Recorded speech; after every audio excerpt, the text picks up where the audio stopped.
Melty, get your ass on here now. All right, we should be about live. Yeah. Most of us, except still waiting for Melty. I'm waiting for I'm confirmation. waiting. I'm waiting, indeed. Oh dear. Speak of the devil. Yeah, sorry, I was trying to speed through the comics there. Oh, ready? Oh, if you need more time. Excuse me. I can see the OBS screen. You don't see the flash? I see. Oh wait, I see Flash, but it's like I see the whole window screen, like not just Flash, but also the. For some reason, I can't just record I'm using a different flash, and I immediately have trouble. So it's going great. Ewan, tell us about your day while I'm screwing around with the visuals. My day? Yes, how was your day, so... Uneventful. Okay, never mind.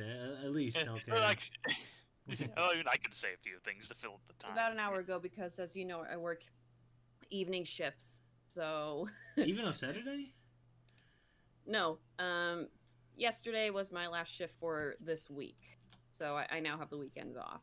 Yeah, oh, that's nice. Hooray! Yeah, that's a one positive about that's a good positive about this job is that I get the weekends and holidays off.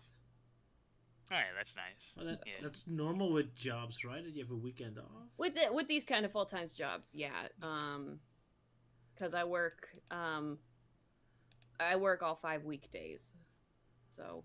Ah, yeah, same here. Yeah. Sorry for the interruption, but Roger, the screen is black. I know. I'm still screwing around with Okay. I was about to say, just bear with us as Rogers quickly sorts himself out. So enjoy this beautiful vast of nothingness. Black screen of death. But use your own imagination. But yeah, since you said you also get holidays off and whatnot, I also assumed that it also means you get holiday pay as well. Yeah. Ah, that's good. Paid time off. Yeah, I do get paid time off. Ah, yeah, same here. Yeah. So yeah, because recently, well, not recently, it was a few months ago, I submitted the rest of my vacation time, mostly for December, especially for December 20th. I want to try and get that day off so I can actually see Sonic Movie 3 in opening day, you know. Hopefully, that'll be nice. Yeah. It's good now, Roger. It's good now. Excellent. Oh, yeah, I see the screen. And does the chat hear me? Because the last two times we screwed that up as well. Yes. Linda Schoen, hello, says, wow, we can hear Roger right from the start for once. But what's this? Who is this voice speaking right now? Well, is I Luke? No, wait, I'm not Luke. I am Sala. No, wait, I am Grid Runs. Actually, no, it's Big Mouth Fred. Okay, who's gonna whack Mouthy? Please, someone, please whack Mouthy. Anyway, just for an explanation. Hello, I'm Double Silly, and I'll be replacing Luke and Sala because they were not able to be here tonight or today, whatever time zone you're in. So yeah. Yeah. So yeah, currently Sala is sick, and I guess Luke was summoned by the bat signal. Yeah, Luke is visiting with his friends the Bad Masked exposition in London. Yeah. Ah. The Batman Unmasked. Yeah, that's quite the coincidence. Him going to a expedition, a Batman theme, and yeah, recently I had my fill of going to a big event. Yeah. Yeah, you did something cool. Yeah, I went to Ponyville Cider Fest this year. So I had a good time going last year, which was my first time going there. So I'm like, yeah, let's do it again. You know, it's only like a 3-hour drive or so. It's doable. So yeah, so the last year it was themed after the whole like interactive story adventure. You know, so much stuff to do, and then like by the end it's like, oh, which team would win? You know, Team Hero, Team Villain, or Team Chaos? And by the end, Team Chaos won. So for this theme. So for this thing, we went for a creative chaos kind of deal. So it was cool, yeah, seeing people, some familiar faces again, like the voice of Flash Magnus, he was there, and Ellie Ray, who's voiced several characters, which I can tell you ahead of time, if Ellie Ray's going to a pony convention, you're gonna have a good time. She's just like full of crazy energy whenever she goes there. Yeah, there was a couple of G5 MLP voice actresses were there, like Misty Bright Dawn. She's quite the fan favorite, and I even got an autograph for her. Yeah, she's very sweet. Yeah. And so yeah, I went there dressed in my usual Fluttershy cosplay, and I went and got so many pins, especially from this year. And so yeah, there's that, and yeah, there's a lot of stuff to do, so much fun stuff to do, and I even got Sala something where it was a plushie of Derpy, so hopefully that'll help cheer him up when I eventually get around to mailing it to him. Nice to hear. And Elise, how's your job going? Going all right. Although I actually did an interview for a different position within the same facility. It's like for medical records. So hopefully I'll hear back about that soon. Jeez, you're climbing up the corporate ladder on full speed, supersonic speed. Yeah. Everything's coming up, Elise. So Yeah, good luck with that. Yeah, thanks. And it's a hybrid job, so hopefully that means I'll be able to work at least 2 days at home. Oh, that's nice. Ah, interesting. Yeah, or if like circumstances where either I get sick or the weather's bad that I can't get to the office, then I can at least work from home. Mm-hmm. Ah, that's good. Yeah, I hope it goes somewhere. There are no guarantees yet, but yeah. Oh man, I remember. It kind of reminds me of this one time where it was in my former job at Salvation Army, working there, and it was during the winter time where it got hit with a freak blizzard. Like the whole road was just covered in ice, and the store that I worked at, like a good chunk of that area lost power because of all the ice and stuff. So I still had to go to work there even though there was no power. So what we ended up doing was just, we tried to stay open and follow customers around with flashlights so that they could see what was going on. And eventually we convinced one of our managers to send at least most of us home early. So they decided okay, anyone who's not a manager or a cashier, you can all go home early. So at least I was able to leave early that day. Yeah. That's good. Yeah. Reminds me of when we also had an ice storm one time. And this was when I worked in retail, and I was going to the store, and the parking lot was covered in a sheet of ice, and it was windy out. And so I get out of my car, and I'm trying to, bounce myself to get there, but it's so slippery. I kid you not. All I had to do was stand still, and the wind was blowing so hard, it at least pushed me 2 feet across the parking lot. That sounds like a Roger animation. Yeah, so I was almost considering getting down and doing an army crawl all the way up to the front door because it was so slippery, and I was almost face down anyway. But luckily, this gentleman in a pickup truck, he saw my plight and he stopped and he got out and he helped me get to the door. But then 2 hours later, one of my managers comes up to me and says, "Hey, you live out of town, right?" And I go, "Yeah." And they say, "Okay, we're sending everyone who lives out of town home early today. So once you're done with whatever you're doing, then you can go home. Just call us when you get back," because the weather was picking up. And so I did. And I tried calling on my cell phone first, but for some reason the sound wouldn't go through. So I picked up the landline instead. But yeah, that was quite a day. Yeah, the way you described, the wind was pushing me back, and I'm just so in other words, Elise was going. Yeah, pretty much. Sliding all the way home. The wind was just blowing so hard it pushed me 2 or 3 feet across the parking lot. It's I'm not doing anything. Oh dear. Yeah. Quite the adventures you had. Yeah. So how are you doing, Roger? I don't know. Busy, I guess. Yeah. Being the same old. Yeah, the same old Roger.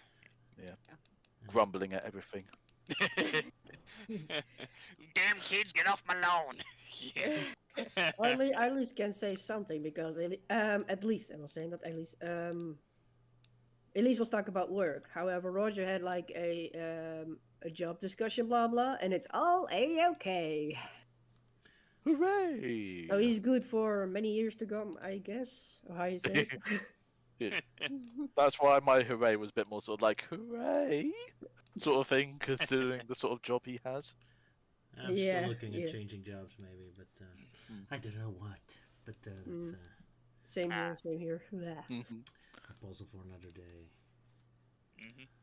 All right, shall we move on to Adventure of Sonic the Hedgehog, or just is there more random stuff we need to discuss? There isn't really anything Sonic related we need to talk otherwise, I think. Not that I'm aware of. Yeah, not anything current. Remember, nah. Well, I'm doing alright. Thank you for asking. Oh I'm yeah, joking. That's good to know. That's right, Luke. How are you doing, and Sala? yeah. Well, let's just call him what? Saluk. Yeah, we'll just Saluk. call him that. Yeah, Saluk. Saluk, how are you doing? I'm doing alright.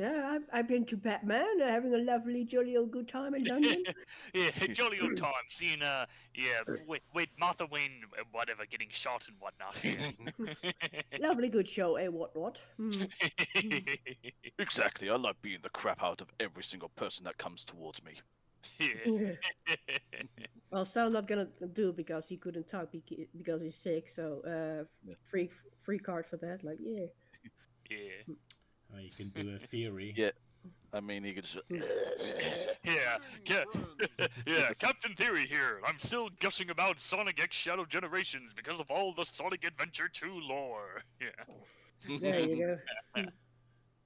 More miserable there Luke, isn't isn't any that Sonic the name of the antagonist in the Aladdin movie, King of Thieves? Which one? What's that guy called? The third movie, the finale. Oh, Third right, the third movie, one. King Right, of right. Thieves, Saluk. Isn't that the name of the antagonist? Not the King of Thieves, but the muscular guy. The No, balding- yeah, Kasim is the name of the king, and he's Aladdin's father. Spoiler alert, but it's but Saluk is the main antagonist. He's the one who kind of has that Wolverine claw thing going on. Yeah, that claw thingy. Yeah. Oh dear. So. Oh yeah, it is. It's although it's like SA comma and then LUK. So yeah, there is a character called Saluk. Oh no. I just know stuff.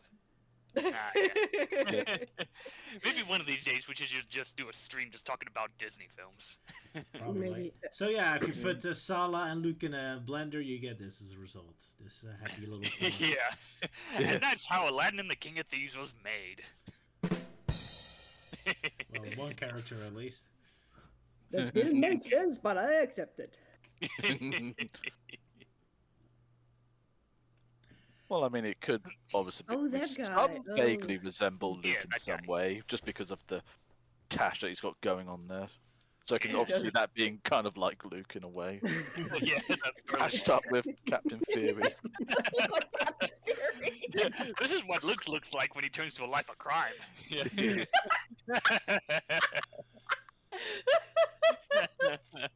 Oh, don't let him touch the hand of Midas, then. He's not going to be joining us in Dissected anymore. If Luke and Theory had a baby.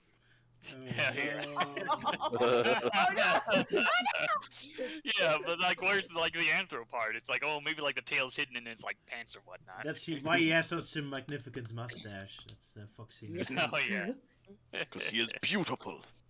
yeah, beautiful mustache. Not as beautiful as Robotnik, but Yeah. Yeah, Not as sexy as Robotnik, indeed. Because Oh, yeah. Robotnik is the sexiest man on Earth, apparently, according to the artist of the show. So, Yeah. Oh, speaking of the Adventure of Sonic the Hedgehog, Roger.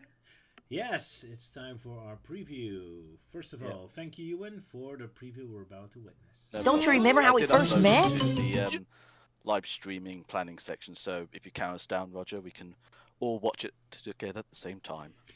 And that's probably a good idea. All right, everyone ready? Yep. 3, Yep. 2, 1, and Don't you remember how we first met? Yeah. Was that it? I've called you all together because I am beautiful. I'm over there. We sure showed them, didn't we, Sonic? What do you mean we? I and my mommy. If we call 911 for assistance, someone who really needed help would be in trouble. Beautiful hot.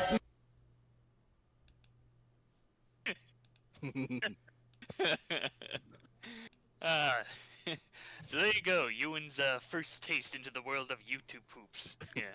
Well, Very beautiful work, Ewan. Very beautiful. Yeah. He's done poops Well, before, but Yeah, just first time in a while I've done one. Oh no. Ah. So yeah, it's definitely gonna be interesting seeing if anyone else wants to take on the challenge of these intros. Yeah. yeah. Last time Melty did them all, and this week Ewan did them all. Yep. So who'll be the next unfortunate person having to do 2 episodes? The poor unfortunate soul. Would it be Well, I already called- Lukey or Sala? Well, I'll say this ahead of time. I called dibs on the the episode with the music and the guitar lady. Yeah, I called dibs on that. Alrighty then. Who's doing the synopsis for Super Special Sonic Surge and Smash Squad? The first episode. That'll be me because Sala was going to do it, but yeah, he got sick, so I'll be doing it. My first ever synopsis, so my apologies if it doesn't go as well, but yeah. As well as whose. All of us always fail. Especially me. Yeah. I was like paranoid if it's gonna be too long or if it's gonna be too short, too many details or not enough details or anything like that. Yeah. Anyway.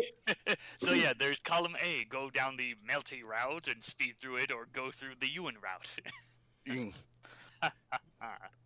Indeed. Something like that, yeah. This episode doesn't have much plot, so it shouldn't be too difficult. Yeah, some bits I go through it quickly and some bits like... Anyway, let me just start already. Your captain voice, yes. I'm not gonna do the captain voice the whole time, I'll die. No. Oh, come on, I'm sure you can do a good job on it. Greetings, friends. That sounds... Oh, Yeah, see, even Elise can do it. Yeah. That good enough, apparently Silvio must believe that someone just played the audio file. How did you guess? How did you guess that? That was, By the tone of your voice. I was like... Anyway, I'm just gonna... Sorry to disappoint you guys. I'm just gonna do it my voice, except for the title. Super Special Sonic Surge and Smash Squad Synopsis. As Sonic's having his hourly run, with Tails easily catching up with him, they arrive near what they call civilization. Not sure which civilization that was, but somewhere in the distance. They too easily get trapped by Scratching Rounder. But soon, Sonic starts distracting them by having a flashback about how they met. Wow. Sonic and Tails... But this is the flashback. Sonic and Tails arrive in an abandoned village where a bounty hunter robot is causing havoc, asking where the bounty hunter convention is. Overhearing this, Sonic decides to crash the bounty hunter's party. Once he arrives there, he sees Robotnik is giving a speech about how much he hates that hedgehog, offering 1 billion Mobius to whoever captures Sonic, alive or otherwise. Being a cocky show-off as always, Sonic reveals himself in the crowd, saying he's way more worth than that. And so, the chase is on. The robots try to nab him, jab him, tap him, grab him, wanting Sonic to be captured. No! After the failures of the bounty hunter robots, Robotnik claims the battle has just begun. As he flies off to create not 1, but 2 new robots to help capture that hedgehog. He sends out the newborn twins. You see the problem there? Twins. He calls them twins, but sure. Scratching Grounder on their way. Meanwhile, Coco's had enough monkeying around cleaning toilets and decides to have a try at getting Sonic himself.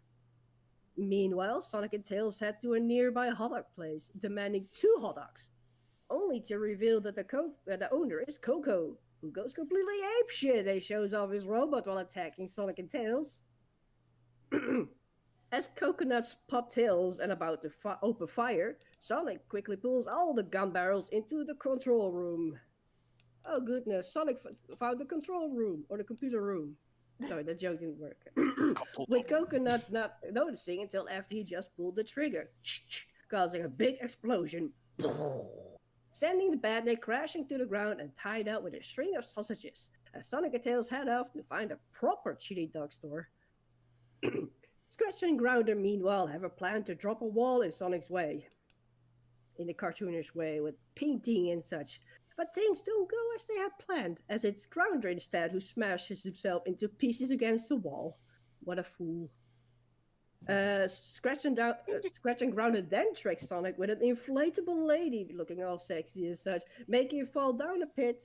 And then make him fall down a pit only for Dr. Sonic to trick Scratch and Grounder in return with robot chickenpox. Dun dun dun. Terrifying them after giving Scratch and Grounder an Irish diet, they both hit rock bottom. Now you gotta use this one. Exactly, there we go. At last attempt, Scratch and Grounder managed to capture Tails. In exchange, they want Sonic to surrender. Which Sonic does because it's his best buddy, good friend and brother. So after they captured not only Sonic but also Tails, Tails in like an old-fashioned like the thing whatever for witches. Is Tails a witch? I don't think he is. As Sonic in a cage, they call Robotnik to let him know that they caught Sonic, only for Coco to ruin it by accidentally letting Sonic escape out of the cage and getting captured themselves. Soon, Soon Robotnik arrives, only get caught in a dust storm and getting tricked into turning off his engine for a safe landing of 3 feet high, crashing straight into the cage where Scratch, Grounder, and Coco were locked up in, blown up into smithereens. So in the end, all the plans got discombobulated, including the plans Scratch and Grounder had after the flashback. The end. Yay. Yay! So, moral of the story: don't call the cops. Oh yeah, the Sonic Says segment. It's like, yeah, the importance of how to properly use 911. Yeah. If you're being assassinated by 3 robots, that's not good enough to call the police, apparently. Yeah. I hope that went all right. Yeah, it did. But yes. Yeah. I mean, I did find it funny, like, Sonic was... Sorry, I was just going to say, like, I did find it funny when Sonic says, like, Sonic is, like, telling Tails the importance about calling 911, but yet, during that entire time, there's, like, a fire going on in the background. I'm like, aren't you going to do something about that, Sonic? Aren't you going to ring 911? No, anything to demonstrate that 911 needs to be called. Yeah. I mean, that's why I included it at the end of the intro, was just because, like, do something, Sonic. A guy's burning to death in there. Also, I'm glad some people in the chat noticed the reference from Dick Dastardly from Stop the Pigeon. Thank you very much for knowing that one. Yep, I noticed that. Yeah. Stop the Same as pigeon. well. I didn't want to interrupt your beautiful synopsis. Yeah. You know, it's kind of sad. At one point, you see Coconuts like in the chili dog stand, stirring inside of like a poison pot. It's like that would be the perfect way to defeat Sonic. Just give him poison, not chili dogs. He just shoves this in his mouth without checking. Yeah. But then instead, he immediately reveals himself and just attacks with a robot. Stupid Coconut. Yeah. But yeah, Melty, you wanted to say something? Oh yeah, I was saying that since this is like the first episode in the series, I guess we could probably talk about how we all first discovered the wacky adventures of Adventures of Sonic. Fair enough, fair enough. Who wants to begin with their first experience of the show? No one. What? I was about to start, but... I was just waiting for Roger to start because he runs the stream and whatnot. Yeah. He gets first dibs. Alright, Roger's first. Alright, so this episode, it is indeed the first episode I saw, so I followed this show right from the get-go. It might be my first proper Sonic experience in my life even, although I'm not entirely sure. I remember seeing Sonic 1 for the Game Gear at some point as well. Might have been before that. But yeah, this is the first episode I ever saw. Which is kind of funny because as a kid I thought I already missed some episodes because they were already familiar with Scratch and Grounder even before their origin, so I still thought I missed something, but oh well. But yeah, I immediately loved it, so it did a good job. As an adult, I'm Mhm. kind of surprised how little plot there is. It's just literally just nothing but Roadrunner antics for 20 minutes. But hey, it's fun. It has a lot of energy, so it's good. Yeah. It's also kind of interesting because I remember in some of Dissectors it was kind of bothered with Sonic Lost World, where Sonic almost comes across like a bully because all his opponents are way weaker and more pathetic than he is, while he's constantly bullying them. And that's kind of what the Adventure Sonic the Hedgehog does too, but here it isn't as bothersome, I guess, because the enemies are much more active. Because in Sonic Lost World, most of half the Deadly said he never really wanted to attack Sonic to begin with. Like someone just wants to eat a sandwich. It comes across much more as bullying to attack them. Well, here the enemies actually are fully trying to assault Sonic, so here it doesn't bother me as much, I guess. But yeah, pretty good show. I liked it. And as a kid, I was immediately in love with this with the Blue Hedgehog. You and your turn. Yeah, straight to me then, apparently. Yes. Well, this wasn't the first episode I watched though, because in the UK they aired it like in different order. So the first episode I watched is actually the next one that we'll be talking about. So, but yeah, I mean, when I first like saw it being promoted on TV, I was like, holy crap, because it's like, because I love playing the Sonic games, and of course now there's a cartoon. It's like, hallelujah. Oh, you're already familiar with the games, unlike me. You're a better fan than me, no? Yeah, because I first played it all the way back in the early days, like late 91, early 92. It has to be. The show's from 1993, so... Yeah. Yeah. You only had 2 years to get familiar with the games. Yeah.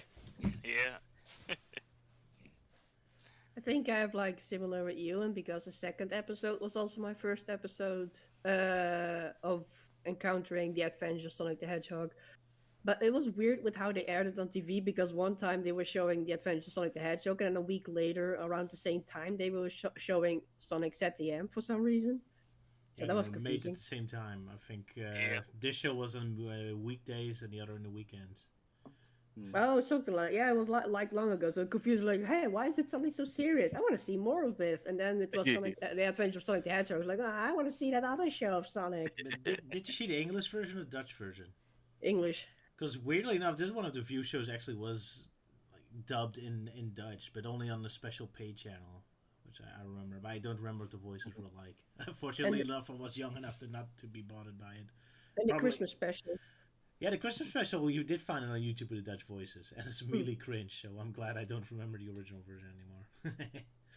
Oh well. Dutch voice acting is always very good. And as for me, it's kind of an interesting way of how I experienced the show, because I know the show is like been on like different air channels and whatnot, but like my experience was back when Toon Disney used to be a thing, and I think that around that time, like the show kind of already ended, and it was just showing reruns. So yeah, I remember seeing bits and pieces of random episodes of it on Toon Disney, mostly Pseudo Sonic and Sonic's Birthday. Why is it on Toon Disney? That's weird. I have no idea why they threw it into Toon Disney. But I mean, like, then again, this is the same channel that featured that one Wizard of Oz cartoon series. So is that how Sonic got into Wreck-It Ralph? You're familiar with Disney? It's possible, but yeah. But aside from that, the first time I actually watched a full episode was the Christmas special, where it was the Sonic Christmas Blast VHS tape my mom got me one time that had that episode and 2 random episodes from Sonic Underground. So that was my first taste of that show. So yeah, and for some reason it was kind of around that time where I thought like Sat AM and Adventures of Sonic were the same show, and when I got Sat AM on DVD, it's like, oh, like, I don't see like this character or this one, but that kind of faded away because I was just so invested in like, the story and the characters. And I eventually did get the series on DVD thanks to Shout Factory, including the extremely rare Volume 3 that had the remaining episodes plus the Christmas special. And it's extremely rare because it was only available on their official website for a limited time. But yeah, nowadays there's like the complete series Blu-ray set. Like, I've heard a lot of good things about that one, so at least there's another alternative rather than trying to hunt down the Shout Factory DVDs. But yeah, like, I like the show. Fun, wacky cartooniness. Why people compare this to Sonic Boom will just have to remain a mystery to me, but whatever. And last but not least, Elise, did you ever saw the show before? No, actually, I have not. The only thing I actually, I mean, I heard about it, and I knew it was like a Looney Tunes cartoon featuring Sonic and Tails, but sorry about all the noise on my end. But the only real experience I had was actually just a few years, like maybe about a year ago. It was like, because I was looking up, I don't know how I stumbled across it, but I was looking up clips about how Sonic and Tails met. And then it showed the one from Adventures of Sonic the Hedgehog, and I thought that it was just actually really adorable. Yeah, Sonic and Tails' relation is solid in this one. Yeah, it's like I just love how I just love the scene, an episode of how they met, and so that's kind of how I that's just kind of how I got it, like found the series. But other than that, I have not watched this entire series aside from the ones that we've already covered. The only one I've watched on the only one I've watched on my own is the episode where it shows how Sonic and Tails met for the first time. Ah, yeah. So. Okay. Yeah, that's another thing I really liked about this show is that, you know, with Tails, it's the weird like brown design they went with, but like, oh no, I mean, you know, I like it, and you know, with the voice actor, yeah, out of all the kids that have voiced Tails in official Sonic media, I always consider this one to be the best because he just sounds more, you know, genuine with the acting, and you know, kid actors can be a bit mixed, but I think this one's like pretty good, especially, you know, when he like chuckles, it's like, oh yeah, that just sounds so genuine, and it's kind of a shame he didn't really the voice of this version of Tails never really had a career. It was just Tails and that's it. I don't know what he did after that. Must have been an intense job too, because this is 65 episodes, so that's quite a workload. Oh yeah, and all in 1 year or so. Yeah. Still worth it seeing that. Was Leo White also a kid when he did Sonic? Well, he was a little younger, but he was a teenager. I mean, so. Yeah, I think he was. Oh, okay. Yeah, teenager. I'm not sure. Yeah, so during this show in Sad AM, he pretty much sounded the same, and then later on, Sonic Underground came out, and you started to really notice he was starting to sound more older. Quick in between. Oh, sorry. Quick in between. Shadow Dinosaur was asking which Wizard of Oz you were talking about, Melty. The cartoon or... Oh, which Wizard of Oz cartoon? It was the... Well, I did a whole video on it, I forgot media. It was somewhere in the 1993, I think. I don't know. It doesn't help that it doesn't have a specific title. It's just The Wizard of Oz. Sum this up in a nutshell, it's basically a cartoon continuation of sorts, based on the MGM film, where like, oh, the witch is back, and they gotta stop her, and save the wizard, even though they prove that he's not really a wizard. So, it's very short-lived. It only had 13 episodes. Not really that great. I'd only check it out just out of curiosity. Well, there you go, Shadow Dinosaur. There's your answer. I checked. Jaleel was about 16 or 17 when he recorded this, so late teens. Yeah. But sorry, you and go in. It's fine. I was just saying, I think I saw that Wizard of Oz episode that Melty was talking about. Yeah, that's about it though. Yeah, that was back when I started the whole Osmond deal for Forgotten Media, so that was one of the choices that I had picked out. I was going to say, Roger, how long are you going to keep us looking at that awkward shot of Scratch and Grounder there? He just loves it. Oh my! Alright, moving on. Oh no! I thought you were looking at the ones where they're completely like just dead. Yeah, it's their origin episode, but it feels like an epic finale. Like Scratch's head is on a pike, so yeah, it's pretty gruesome image there. Yeah, especially when Robotnik's trying to contact them, and I'm like, dude, you're like, they're all over the place. Where did they go? Pretty much everywhere at this point. Yeah, it's like, oh, yeah. Yeah. Sorry. I realized, okay, like, I can't believe this did not dawn on me until now, but I just realized one of the characters' name is Coconuts, and then I was just reminded of Roger's parody of Kingdom Hearts, derp, derp, derp, it's Coconut! The classic coconut gag. Yeah. Could have given coconuts a cameo there. Yeah. Oh yeah. Speaking of robots, so like the scene where like Robotnik calls together these robots that I guess they just wandered around the place, and then like, oh, there's a staff meeting, and then we see all the weird looking designs and whatnot. And the one that really sticks out to me is this one guy who's like in a red suit and apparently holding a gun. Like the weird thing about it is that he looks the most human out of the other robots. So like he's a Mega Man or such. Yeah, he's like a Mega Man reject or something. I was going to include that as a reference in the intro, but ended up forgetting about it. Ah, yeah. I don't think I have a picture of him. I have to look him up. It's in Discord. Yeah, I just posted it in the chat. Yeah. By the way, I recognize that scene where, you know, Sonic dresses up in a circus outfit and does that whole thing. I recognize that from the colorful art design dissected video that you guys did. When you were talking about, like, how, you know, Sonic Colors, like, art design and cinematics are actually pretty dull compared to Sonic and The Adventures of Sonic the Hedgehog. Yeah. Yeah. It's like I recognize that scene and I'm like, oh, so that's where they got it from. Yeah, they featured a few clips from the show on the Dissected series. Yeah, that's all always bothered me about Meta Sonic, or even still, that it's not physical. Like, you think with Sonic the Fast Hedgehog, you think of physical stuff. Well, it's so everyone's just a potato standing around talking all the time.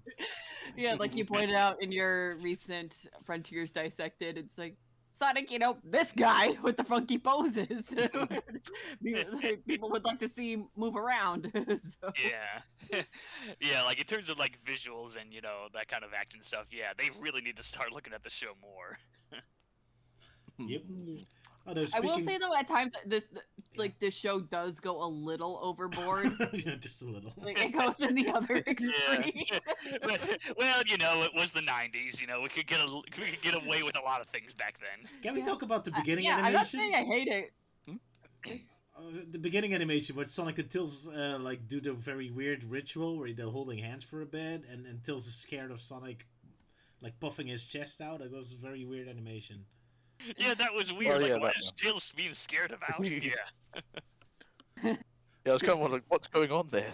So speaking of animating a little too much, like they're doing a lot of weird things. Like, what the heck is going on with them? Yeah, they're like, oh, gotta keep the action moving. Bam, bam, bam. Also, a great first introduction to Sonic by showing us his bottom. Oh yeah, and that's where Crash Bandicoot was inspired by Sonic's ass. Sonic special. I am very worried about the creators of this show.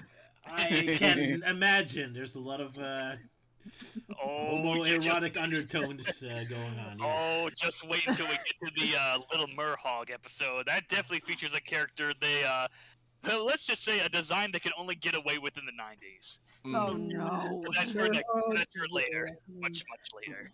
It's like I have to. It's like I'm very concerned. Putting the Little Mermaid to shame, I'm guessing. Yeah, let's go with that. Oh no. So does it make you uncomfortable, Elise, or is it not that bad? I haven't seen it yet, so I don't know. I mean, this show till this point, at least. I think it's more like cringe than actual like embarrassing thing to at least. Yeah, I mean, it has a lot of funny moments, I will say, and I do like a lot of the squash and stretch. You know, I love how they exaggerate a lot of the poses, but there are some questionable shots, and I'm just like, I have to wonder, like, yeah, like I have to wonder. Yeah, Coconut's kissing Robotnik's photo and all that. Although I do like that wasn't bothered. If you look closely, the photo actually looks disgusted by it. They're getting kissed. Yeah, that's a great gag. Yeah, the photo's like actually reacting to Coconut's kissing him. He's like, yeah. I must say, I also love the original photo. Just Robotnik sending everyone a picture of himself being angry. Like, look at me. My magnificent scowl. Yeah. But man, yeah. Yeah, speaking of Robotnik, yeah, that's quite the introduction, yeah, especially with trying to create Scratch and Grounder, yeah. Well, you can say Scratch and Grounder are fraternal twins. Probably. But yeah, it's so weird that it's like his whole deal is that all the robots like fail because they're that dumb. So he goes like out of his way to like try and make the most strongest and smartest robots, and yet they didn't turn out well. So I guess that machine robot maker thing must be defunct or something. And he never tried again, even though it's super easy to make robots, apparently. Just throwing a bunch of stuff in it, and there you go. Well, I mean, he does make other robots, like, in a similar way, just like in different machines and other methods. Alright. Yeah. Oh, yeah, and then, of course, the episode giving us that shot of Robotnik with the graduation cap and diploma, which which thus gave birth to the classic diploma dope meme. Yeah. Which I had to include the sound of when we saw that beautiful face of Robotnik when he admits that he is beautiful. Yes, indeed. Also, if you look at the screen right now, one picture is not like the other. But it See which one it is. See which one it is. Everything's not like the other. Yeah. Still, I found it appropriate. Everything nice. Yeah. Everything nice. Sorry, I just had to think of that scene when I saw this one. No, I was thinking the same thing when I saw it. Yeah, like, yeah. But yeah. Oh yeah, speaking of robots, I guess we kind of forgot to mention that, yeah, the robots, some of them that Sonic outsmarted, surprisingly some would be, like, carried over into Robotnik's Mean Beam Machine. I can't remember if this episode came first or vice versa. That's a good question. I think it must have come first. Ah, yeah, probably. The episode and then the game. But I think they only had, like, early designs and such due to how slightly different they look compared to how they do in the final episode. Yeah, because I think when the show aired, all they had to work with for game material was just the first 2 Sonic games, and that was it. Yeah. Oh, yeah, I see the picture now. Yeah. Yeah. That's a pretty fun little nod. So yeah, Robotnik's Mean Beam Machine is basically the actual game of this TV show. The only TV show that has its own exclusive game. Of course, Sonic picked him at Sonic Spinball a little bit, but yeah. Yeah, it's like the closest we can get to a Adventures of Sonic themed game that was actually made by Sega and whatnot. Even though technically it's just a reskin of Puyo Puyo. Yeah. Okay. Yeah, there's quite a long, lengthy history of Puyo Puyo and its many ports. I was surprised to hear that they did one of like Kirby. Like there's a Kirby reskin. It's like where did that come from? Even a Timon and Pumbaa one. Although there's probably not a reskin, but just a copy of it. But, Yeah, it's probably a copy, yeah. I find it, by the way, weird that the if you look at the characters of that game, I was mentioning it on Discord earlier. Like, what is this? Is this a bull or a horse? But it turns out it's neither. It's called Dragon Breath. It's like, what? He doesn't look like a dragon. Yeah, I only know that because of Mean Beam Machine. That refers to the character as Dragon Breath. So it's like, okay, I guess he's supposed to be a dragon because there's this apparently in-game like feuding between him and the night guy, like Sir Fuzzy Log. It's like, oh, they're rivals or something. Yeah, but Knights and Dragons. Yeah. But it ruined my joke for the synopsis because it was being like calling him either a bully or bullying around or horsing around. But because he's a dragon, apparently I couldn't do that. So my joke. You could say that he's trying to make it to the meeting, so he's not trying to drag along. Ha ha.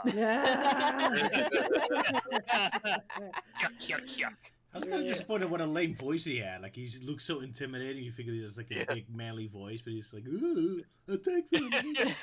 Like, no. So yeah, Gary Chalk, not only the voice of Crowder, but also the voice of Dragon Breath. Yeah. Also, why is he wearing underwear? He's a robot. Well, he just wants to be stylish. He wants to have the proper outfit. By wearing a Marvin the Martian, stylish like polka dot underwear or boxers or whatever those are. Yeah, polka dot boxers. That's like the classic style for like those old cartoons where they were like scared or like out of their scared out of their pants. Ooh, yeah. I gotta say, this episode more than ever really reminds me of a 1920s animation, like a lot of face expressions and poses they have, like especially Coco. Yeah, Sonic and Tails. yeah, the animation is Oh Yeah. it's a little sloppy in this episode, but first episode, so they're trying to iron out the kinks. Yeah. Man, it really looks very 90-20s, like it's a Felix the Cat cartoon or something. Yeah. Mhm. But yeah, Tails looking so pissed off is very out of control. Where's my Sonic, kid's dog? That's so funny. Sonic reminds me of Popeye, like old classic Popeye. Oh yeah, he does. Oh, my God, my chili dogs.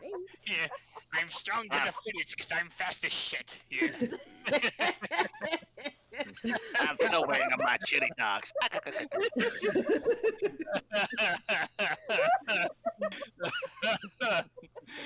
Oh man, yeah, the chili dog is a spinach. Yeah, like how has no one done that before?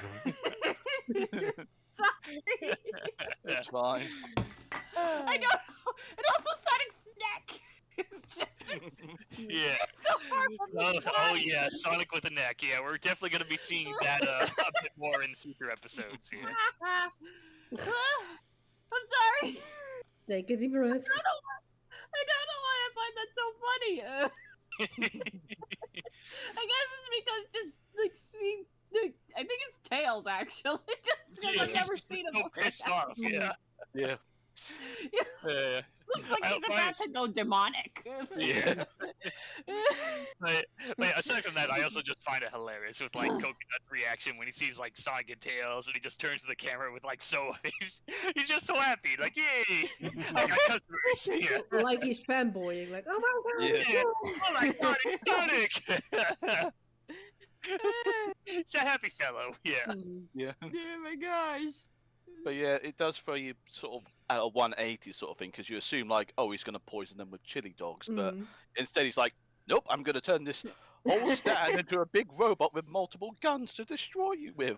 Yeah. Even though, like I said, the chip poison probably would have worked the best. Yeah.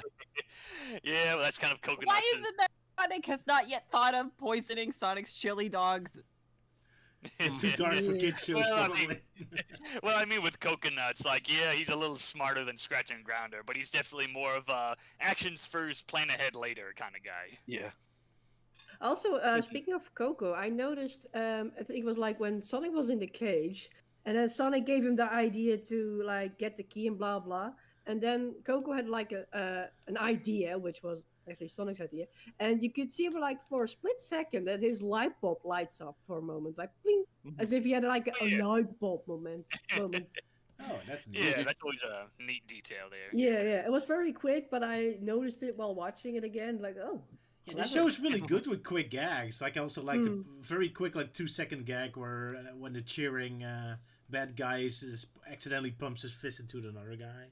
Like, it's this really quick background joke that you can very easily overlook. Or Robotnik starts crying for a moment. Oh, poor guy. Yeah, it's like it's little details like that really give the show, like, character and whatnot. I love it. Oh yeah, accidentally hitting that guy and boom to the ground while he's standing there. It's bumped him on the head, yeah. And of course, it just shows what a big jerk Sonic is to Robotnik. Oh yeah, To make him Just cry. Yeah. And I really appreciate the comedic timing of this show too. Like the joke where Sonic is like, "Oh, I'm over there," and the robot looks confused, and then a split second later gets hit by all the other robots running after him. Man, that comedic timing is just perfect. I think this show taught me a lot more about cartoons than I expected. Like, how it informs me how I make my own animations. Man, the kind of energy, the timing, it's all perfect. Yeah. Even though some of the stuff doesn't make too much sense, like the fact that Rounder manages to turn his own drill hand into like a pumpkin and then just throws it at Sonic, like harmlessly. It's weird. Like, you don't see the drill like go into his like arm and then suddenly pop out a pumpkin like he usually does with his other equipment. It's just no, he blows his other hand and then suddenly pumpkin. Yeah. The humor's a little more surreal, and illogical. I liked how pissed off Sonic was when he got the pumpkin on his head, like, and then he got very like, yeah. And then he throws it off, and then it lands on Tails. oh yeah. It was only a split second when you saw it, like, yeah, but still, yeah. Yeah. Yeah, and then of course there's the whole bit with the Scratch like using like a hand puppet and like blowing it up to make this like attractive hedgehog lady. So yeah, if you ever wanted to blame someone of creating Sonic sex dolls, then yeah, I think Scratch was the one that started the trend. Oh no. Oh no. Oh no. Well, also, is that really a hedgehog lady or is that a human lady? Because Well, I mean, she has like the snout that looks more. oh, okay, yeah, I see it. So yeah. Because I was thinking of Madonna, but Maybe inspired by her. It's possible. It happened a lot back then, so. Yeah, I know some people like this design of the character and kind of do their own fanfics. Like, yeah, this character actually does exist and does stuff. And yeah, someone even commissioned someone to do like a Gmod SFM model of her. You know, a clean model of her that's more like accurate to her show design. So even though the character only shows up for 10 seconds, that's impressive. Yeah, that's kind of the charm with like some of these like very minor characters. Like, you know, there's always something that really attracts them. You know, it's the design or the voice or like something they do. Yeah. I suppose so. I guess in this case, it's more the design that attracts people. say though, like in this show, I've never seen Sonic as love struck in other media as this one. He gets love struck quite a bit. It's definitely a running theme on this show. Yeah. Yeah. Oh yeah, especially when we get to Breezy. Yeah. He's a lot more emotive. So did anyone notice with the wall joke? Like there's a Scratch and Garden have like a booby trap where they want to drop a wall and make Sonic run into it. So Scratch already releases the rope, but Sonic holds it for him and then drops it later. But then the wall still falls in front of Grounder. So even if Sonic didn't do anything, Grounder would always have. Yeah, I was noticing that too. Yeah, that was like, wait yeah, it couldn't make any sense. Yeah.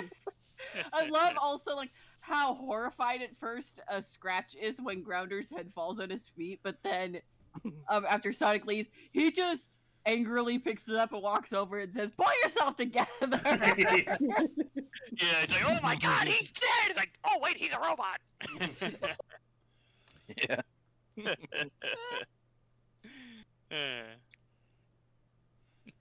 Yeah, good old Gary Chalk with Grounder and whatnot, but I don't know. I feel like Scratch, like the voice actor Scratch, does need some recognition too, because it seems like he doesn't really get brought up much. Yeah. It's. I mean, I did recall watching a video where both the actors were talking about their voice role in Sonic, where originally like Gary Chalk was going to do Scratch and the other actor was going to do Grounder, but no matter what they did, they just couldn't get the voices to work. And the producer guy, I think, says like, "Look, if you don't come up with anything good within the next 24 hours, then I'm going to find someone else." So they quickly were putting their heads together. It's like, how about we swap like characters? And they did so, and they came up with those voices. And then the guy said, "Okay, you could keep your jobs." Nice. You're lucky. Yeah. Oh wow. Yeah. Let me look up who did Scratch's voice. At least, But yeah, just chuckling at Robotnik becoming like a steam whistle for a few seconds. That was. I didn't forget to pull that lever. And then having like the stupidly massive mace with nails in it or something. I only noticed that like That's a like the baseball second time I bat watched with it. nails. I assume it's more of a club. Yeah, it's a spiky club. Well, Pretty it also intense. has a nail sticking out of it, so Well, there's at least one nail sticking out. Yeah, of it, there but is it one seems nail, to be yeah. spiked. yeah. How wonderful. So just a spiky mace. It's Anyway, cock cobbling time. Anyway, Scratch actor is called Philip Maurice Hayes. So no need to call him that guy. Philip. Also, am I the only one that finds it weird that when Robotnik goes all like, 1930s whistle angry, that for some reason he doesn't have his pupils? He just kind of looks soulless there. More terrifying. Yeah. And then Robotnik roboticizes himself. Have you ever seen a fruit with eyes before? I've in cartoon land, yeah. What? A face? A whistle that has a face? Yeah, okay. Fair enough. Never Yeah. saw that. Well, I'll say 10 cents from Tugs. Oh yeah, Tugs. It looks terrifying enough. I don't want to see them. But yeah, fun episode. Yeah. Also, I gotta mention, I kind of like that one point when Sonic jumps in the air for no reason. He just climbs a tree and it somehow launches up high in the air. I'm not sure how that. I thought he got launched by one of the bullets, like the explosion caused him to go into the air. That's what I thought. But anyway, I gotta appreciate this pose because that's like the video game pose. Like, it's the pose. Oh yeah, it's similar to that. Just a little detail I noticed. Like, hey. Also, I noticed with the the graffiti of the painting drawings that Scratch did. He drew Grounder as a chicken. So they are twins there. Yeah, exactly. So yeah. I love how evil Sonic looks in the painting. Yeah. Exactly. Give me the good job. I'm gonna get you. That was fun, yeah, those little graffiti drawings. Yeah, some doodles there, yeah. I'm somewhat surprised that Scratch had the time to give Grounder a butt. Yeah, quite the butt there, yeah. Oh no. That's the Well, show. there was one shot where he had like very big butt cheeks, like a very big butt crash. Like, oh boy. I thought it was more like butt. wings, like he more looks like a chicken. Feathers, you like. Yeah, like tail feathers, yeah. Yeah, Just funny seeing how Tails is looking in that shot when he sees Coconut covered in sausages. Yeah. Like, oh boy, supper time. Yeah, they eat the robot there.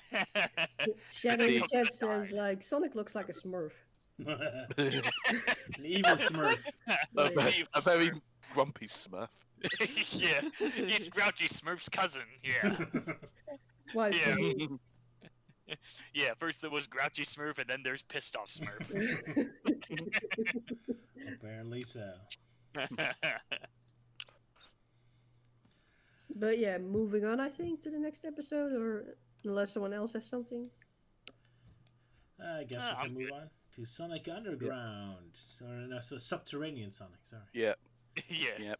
Uploaded the second intro, so count us down. Very well. One moment. Yep, I'm ready. A 3, a 2, a 1, and a 0. Where is the kaboom? Do you think we lost him, Sonic? Powerful. What are we gonna do, Sonic? We're going underground! Sonic Underground! Maybe you should consider a career in politics. Get written to bad eggs. No. That way you go. Turn off that light.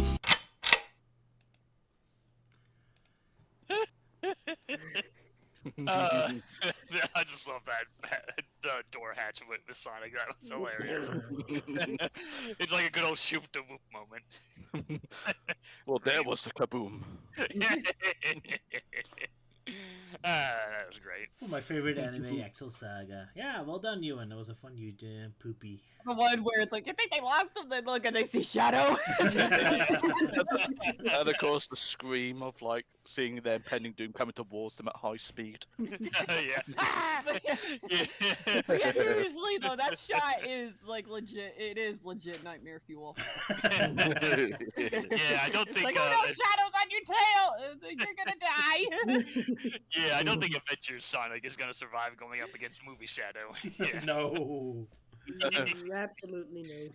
Actually, I think he would because this one can't die. He just contorts and. That's true. He does have Looney Tunes indestructible powers. Yeah, cartoon logic. Yeah, I mean, he did survive getting hit over the head with a rock. That's true. And Tills gets a giant diamond on his head and he survives that. Yeah. Without a concussion. Yeah, survives a concussion. Yeah. I guess that is true. They're nearly impossible to destroy, so fair enough. Right. But yeah, oh man, I'm so hyped for the third movie. Yeah, just a month. Most people are. Only a month away or so? Anyway, yeah. For A America, little over a month. Yeah. Well, at least for America. Yeah. Yeah, we have it right on Christmas Day for some reason. Yeah. Well, hey, maybe you get to. Well, hey, maybe your version will get to have a scene where Movie Shadow's dressed as Santa. Yeah, that's a bonus. Ho. Yeah, Santa Claus, played by Keanu Reeves. Yeah. Why am I calling these kids hoes again? You're not calling them hoes. You kept saying ho, ho, ho. You're, no. you're a colorful bunch of hoes. Oh, no. Sorry. Elise is not abused. Yeah. Yeah, Elise is not amused. Oh, that's predictable!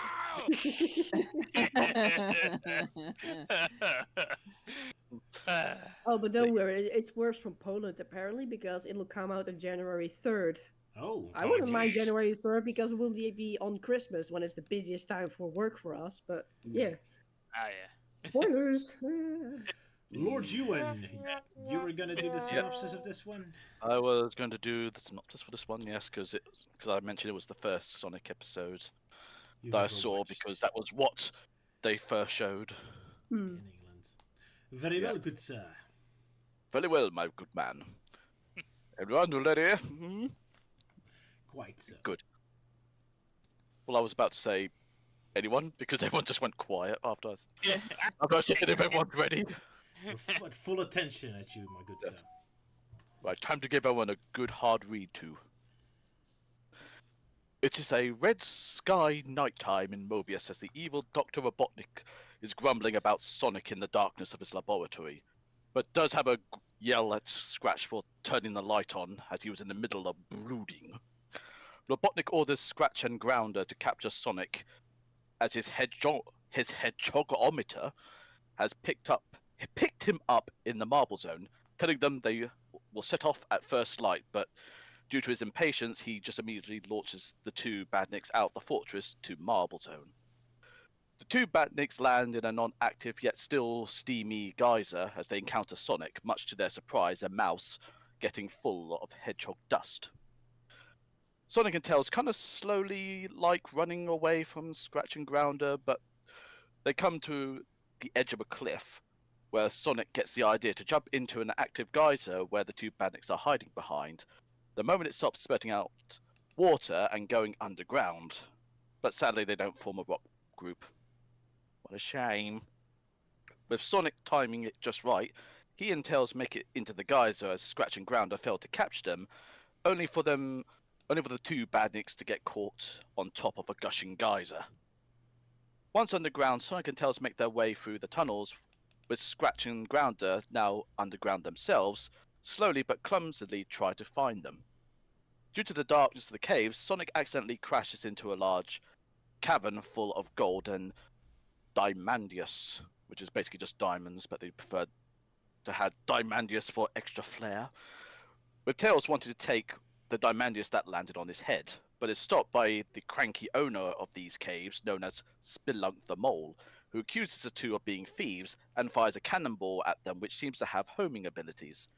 Sonic, with Tails in hand, come to a dead end, but manage to get through a hole in the roof of the cave by simply jumping, as opposed to just simply using Tails to fly up there. But of course, Scratch and Grounder were in close pursuit, but they end up getting caught in the cannonball instead. Oh, I don't know why I wrote down indeed. Caught by the cannonball indeed. With Sonic and Tails arriving on the upper levels, find some railway lines for Minecraft. Bollocks. Some railway lines for minecarts, not Minecraft, leading up to the surface.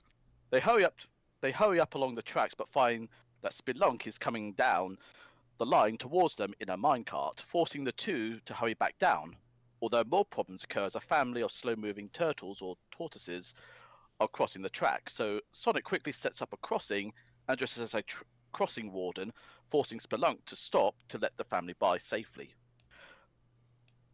After the way is clear, the angry mole zips off at high speed after Sonic, only to realise he was tricked as he sees the two once again running up the rails. But with a lever pull, the tracks then turn into a slide, making Sonic and Tails slide back down, but this time into a cage. The blue hedgehog attempts to break the cage down, but can't due to them being made of diamandius, with Spelunk laughing that the two will be stuck in there for the rest of their lives as we fade to commercials. So, just imagine the commercials are playing right here. We return to the surface where they're informed, where God, I really did rush this by so quickly, I didn't even say who it was. We return to the surface where Scratch and Grounder informed Dr. Robotnik of the Hedgehog's current location, along with a hoard of gold and diamondius. So they make their return to the location with excavation machines to dig up the cave. Robotnik yells at them to hurry and find that hedgehog, which echoes throughout the caves, which, along with the excavation going on, is slowly causing the cave roof to collapse. Yeah, blah blah blah blah blah. Spelunk is angry that Sonic has brought them to where his loot is, though Sonic offers to help get rid of them. Spelunk refuses and decides to start opening a slowly opening up hole. Like, again, it just shows how quickly I wrote this down if I'm just bubbling up my words so much badly. But yeah, Spelunk refuses and decides to pull a lever that slowly opens up a hole in the cage that most likely has no bottom to it, as he wants to deter anyone else from snatching his loot in the future. Robotnik angrily yells at the two badniks for not locating the caverns, unaware that they are right on top of it. Grounder suggests they use dynamite to blow the place wide open. Back down below, the hole in the cage is wide open, with Sonic and Tails barely staying on what's left of the floor.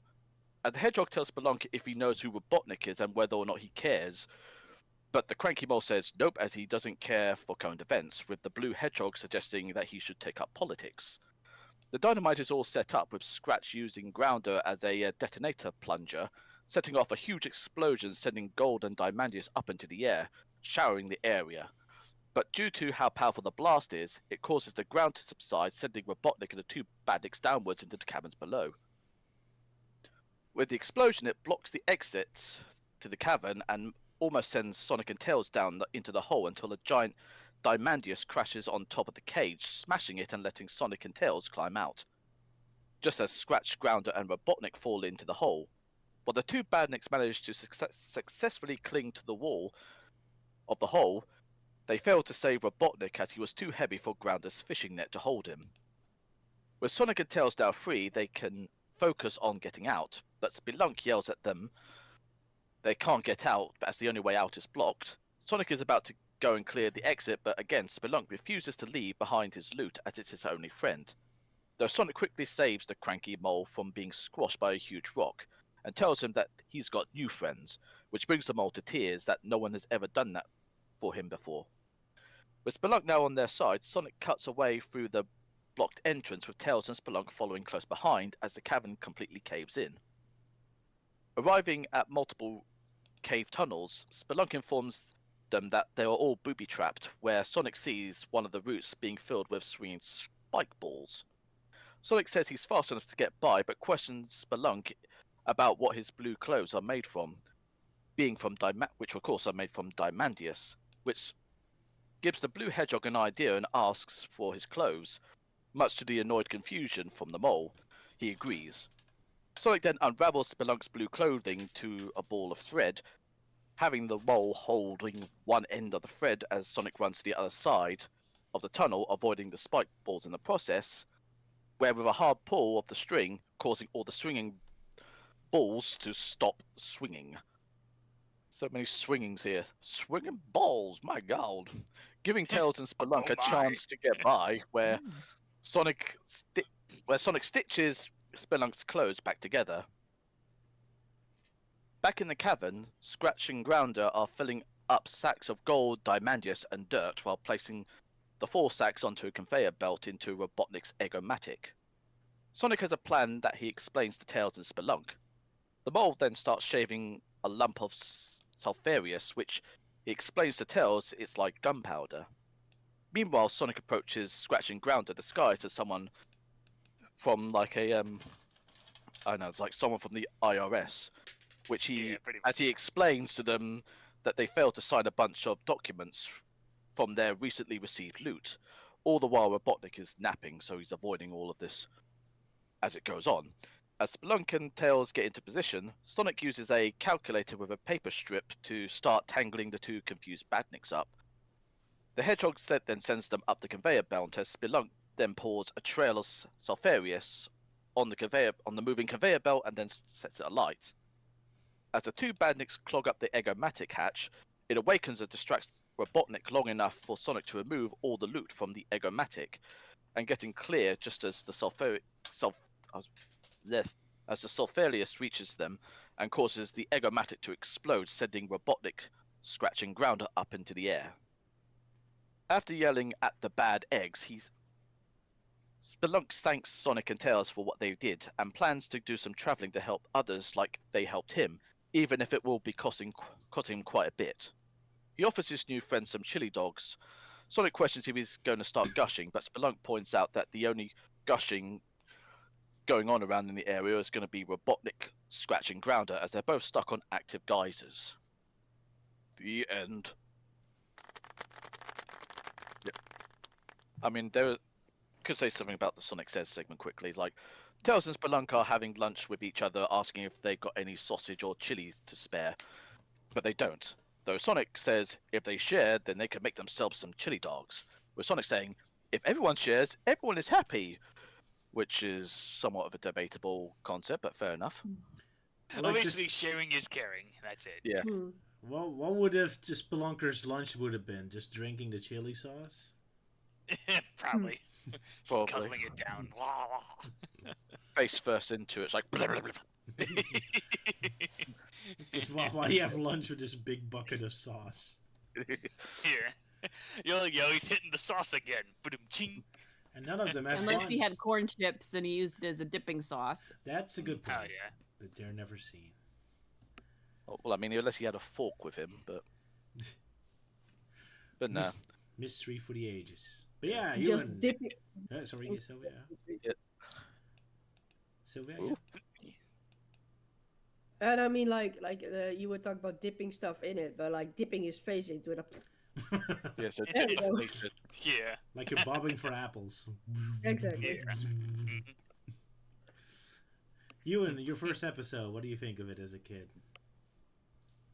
Well, being the first episode, it was maybe a little different to what I was fully expecting, but I mean, it was still an enjoyable time for me to watch it, because even though I was like kind of grumbling a little bit because of like, can Sonic just change out of that like, like that sort of minor outfit and back into his like usual attire, because it's his first episode. I want to see him in his natural form, not like wearing a disguise the entire time he's down in the cabin. You just wanted to see him naked the whole time, yeah.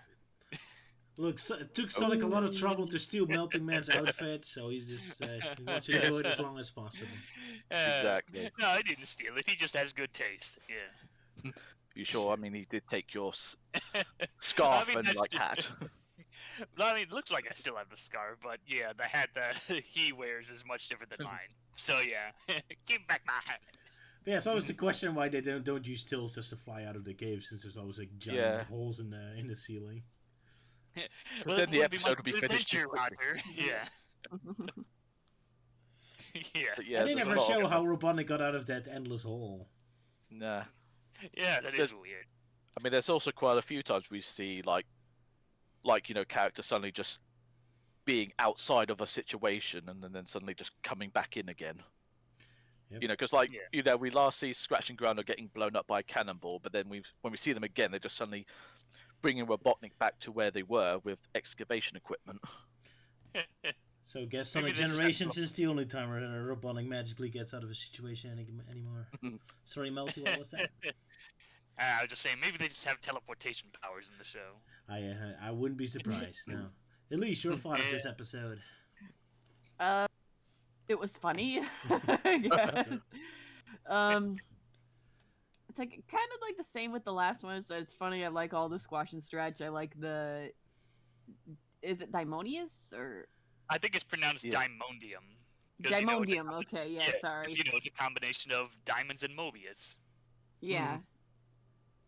Yeah, so and then the bottomless pit, I did like that scene. It's like, Sonic, I'm scared. It's like, don't worry, have I ever steered you wrong before? And then it just keeps opening up, and they're losing ground, and then yeah, he's just like, oh, I've never let you down before, and the ground keeps opening up. It's like, oh, I'd better rephrase that. Yeah. I also like a lot of the facial expressions that Sonic and Tails pull in this episode.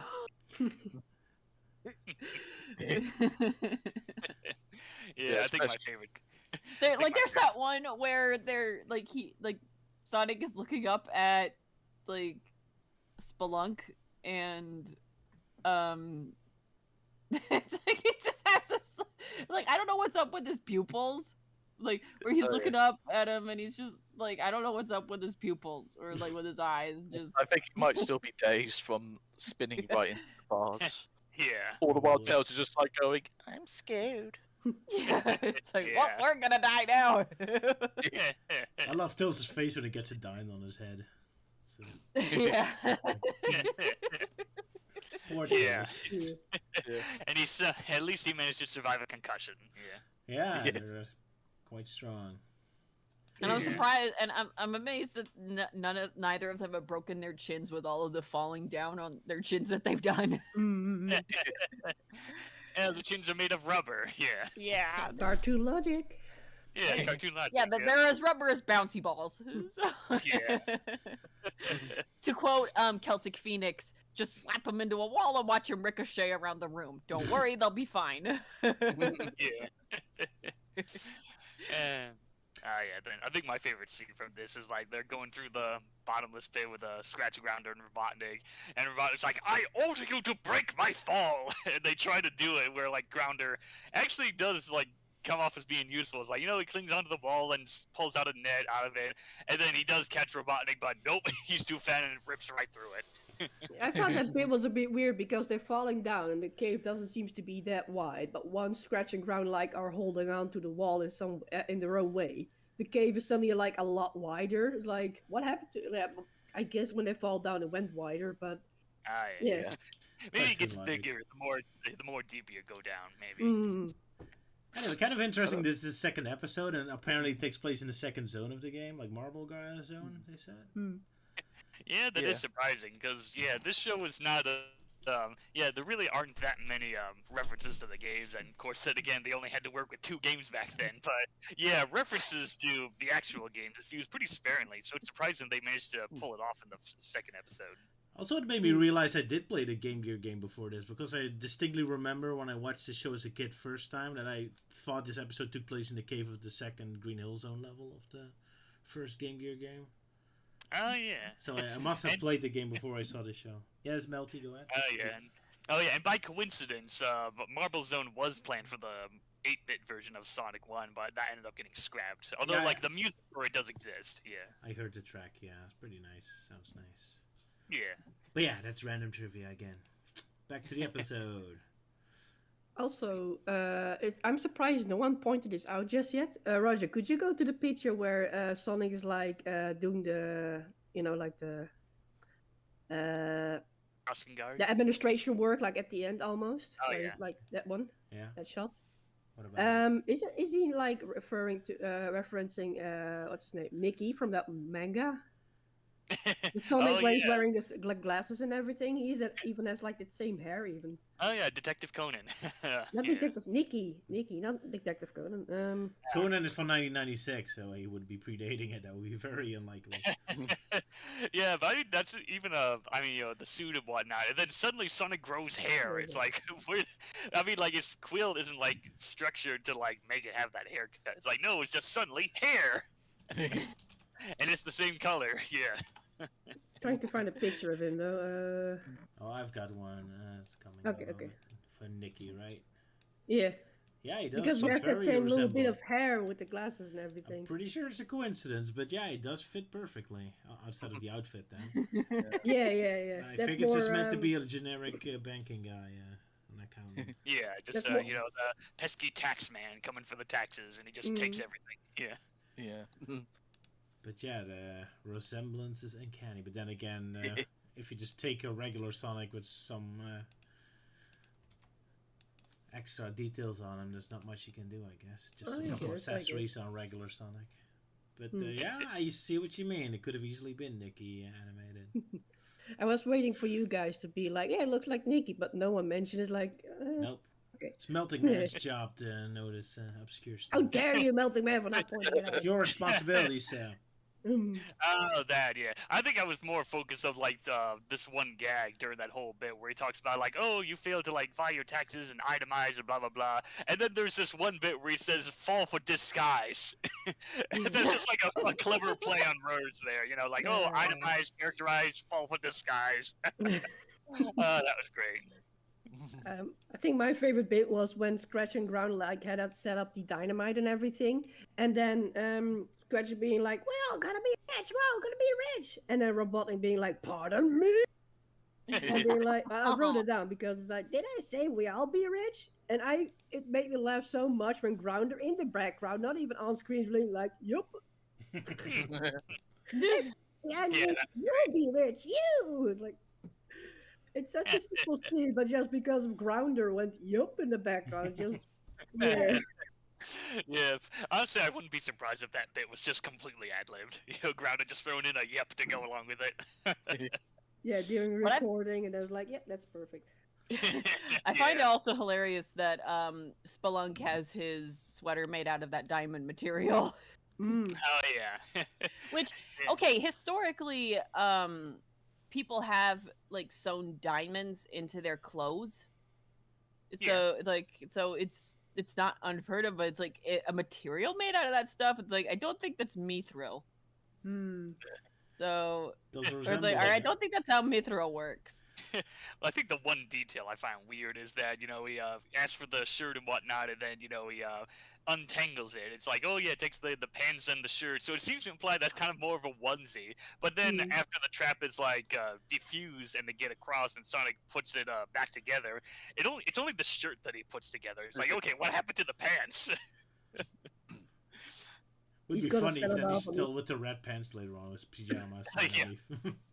And this episode revealed that Sonic can knit.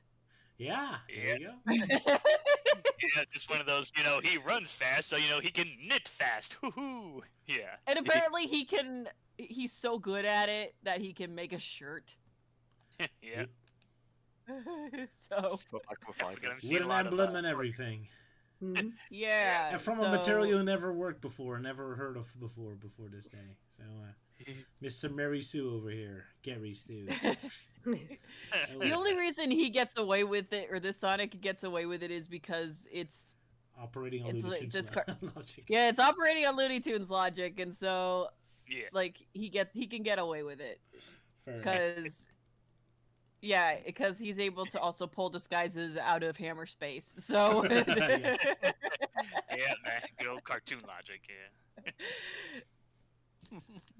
So yeah, this Sonic gets a pass because of the nature of the show.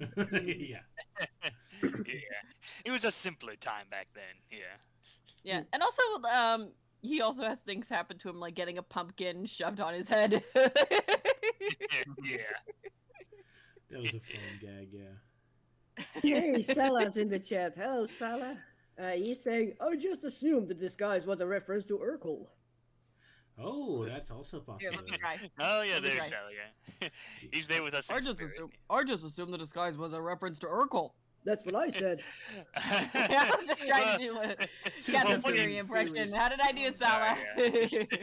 Well, funny enough, there is actually an episode where Sonic disguises himself that's much closer to the Urkel look, but that happens like much later. So yeah, this is just more, you know, pesky tax man, you know, getting your taxes and whatnot. Yeah.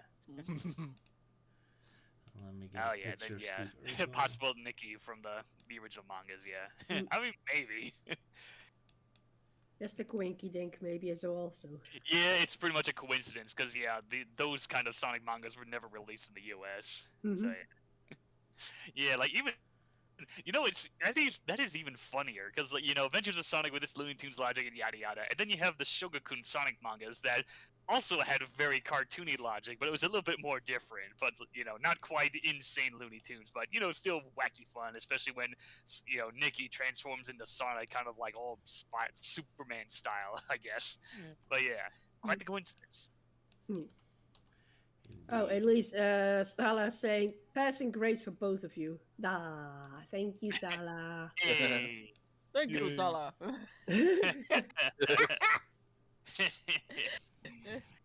I'm having way too much fun with this. Naturally. Yeah. Poor Salad missed out on all the fun. Yeah. That fun being sick, no. Yeah. In theory, he should be back in the next stream, hopefully. So. Yeah, maybe, but maybe he could like put down his full thoughts in the text chat after the video's up, or do a follow up, or do his own video. Who knows? Yeah. I assume Luke and Sala will have a catch up next time. Yeah, quick catch up round. Like a brief catch up. Indeed. Yeah. Catch up. Always delicious on your chili dog. Yeah. I get it. Sorry. That's why I'm married to you, Roger. The jokes. No, The jokes brighten up your day. Ah. Yeah. Roger and his dry wit. yeah. That's how you know you married the right man, if he can make you laugh. Exactly.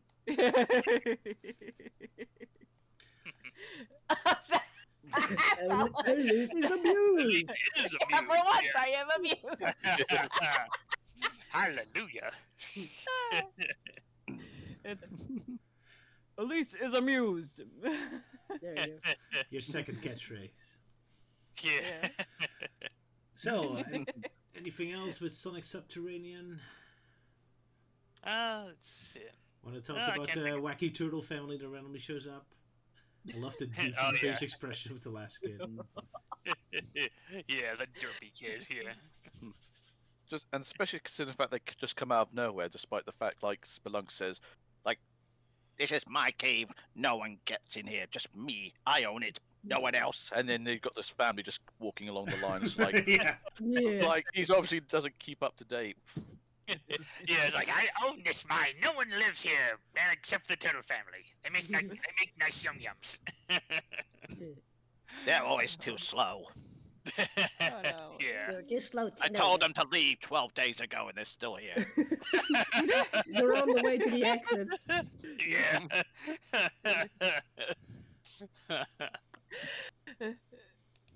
And credit for Spelunk that as soon as you see Sonic in his disguise, at least his first thought is like, wait a minute, I didn't hire anyone to do this job for me.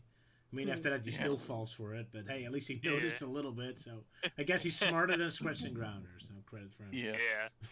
And despite being greedy, at least he's considerate and letting the family cross the road. Yeah.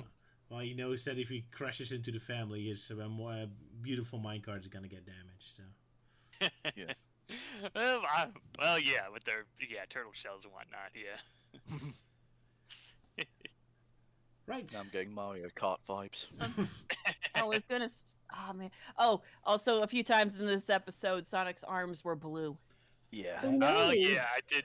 Yeah, like in that one jail cell, it's like, he suddenly has blue arms, which back then that was a very common coloring error for the character, which is ironic because like nowadays we have Boom Sonic and Movie Sonic, who always has blue arms. Yeah.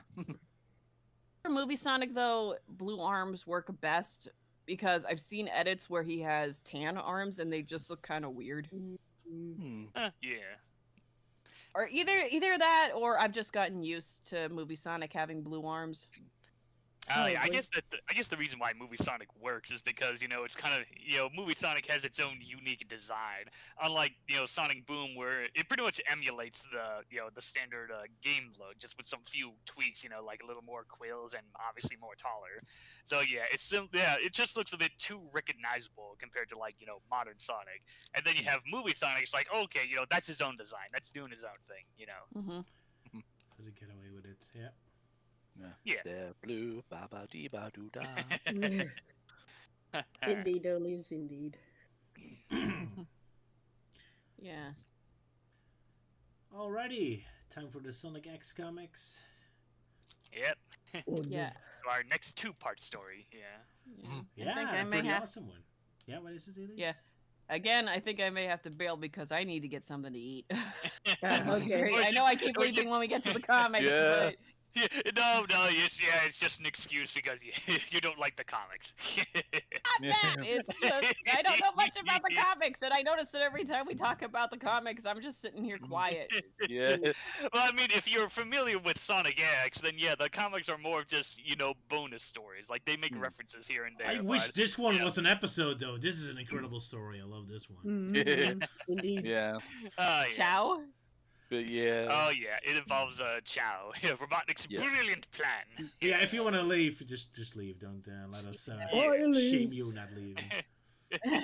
You have a real life. Yeah. Elise is leaving. Oh, that's Oh, shut up, Eggman. Eggman, why does your personality stink? It's Robotnik. Yeah, it's Robotnik. Whatever, Robotnik, why does your personality stink? Because I'm a rotten egg.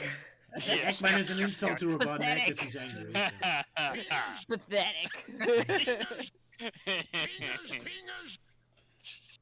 Oh my, we're so mature at the moment. Exactly. Fingers are funny.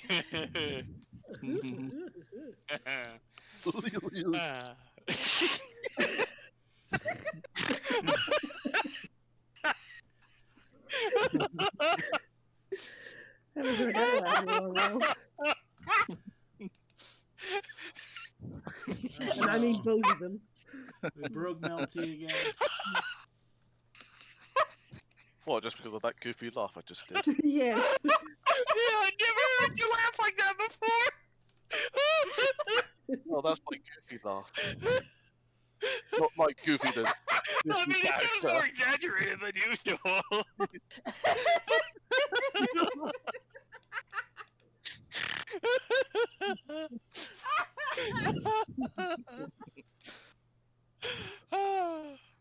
Do better with this chat. Oh god. Oh my gosh.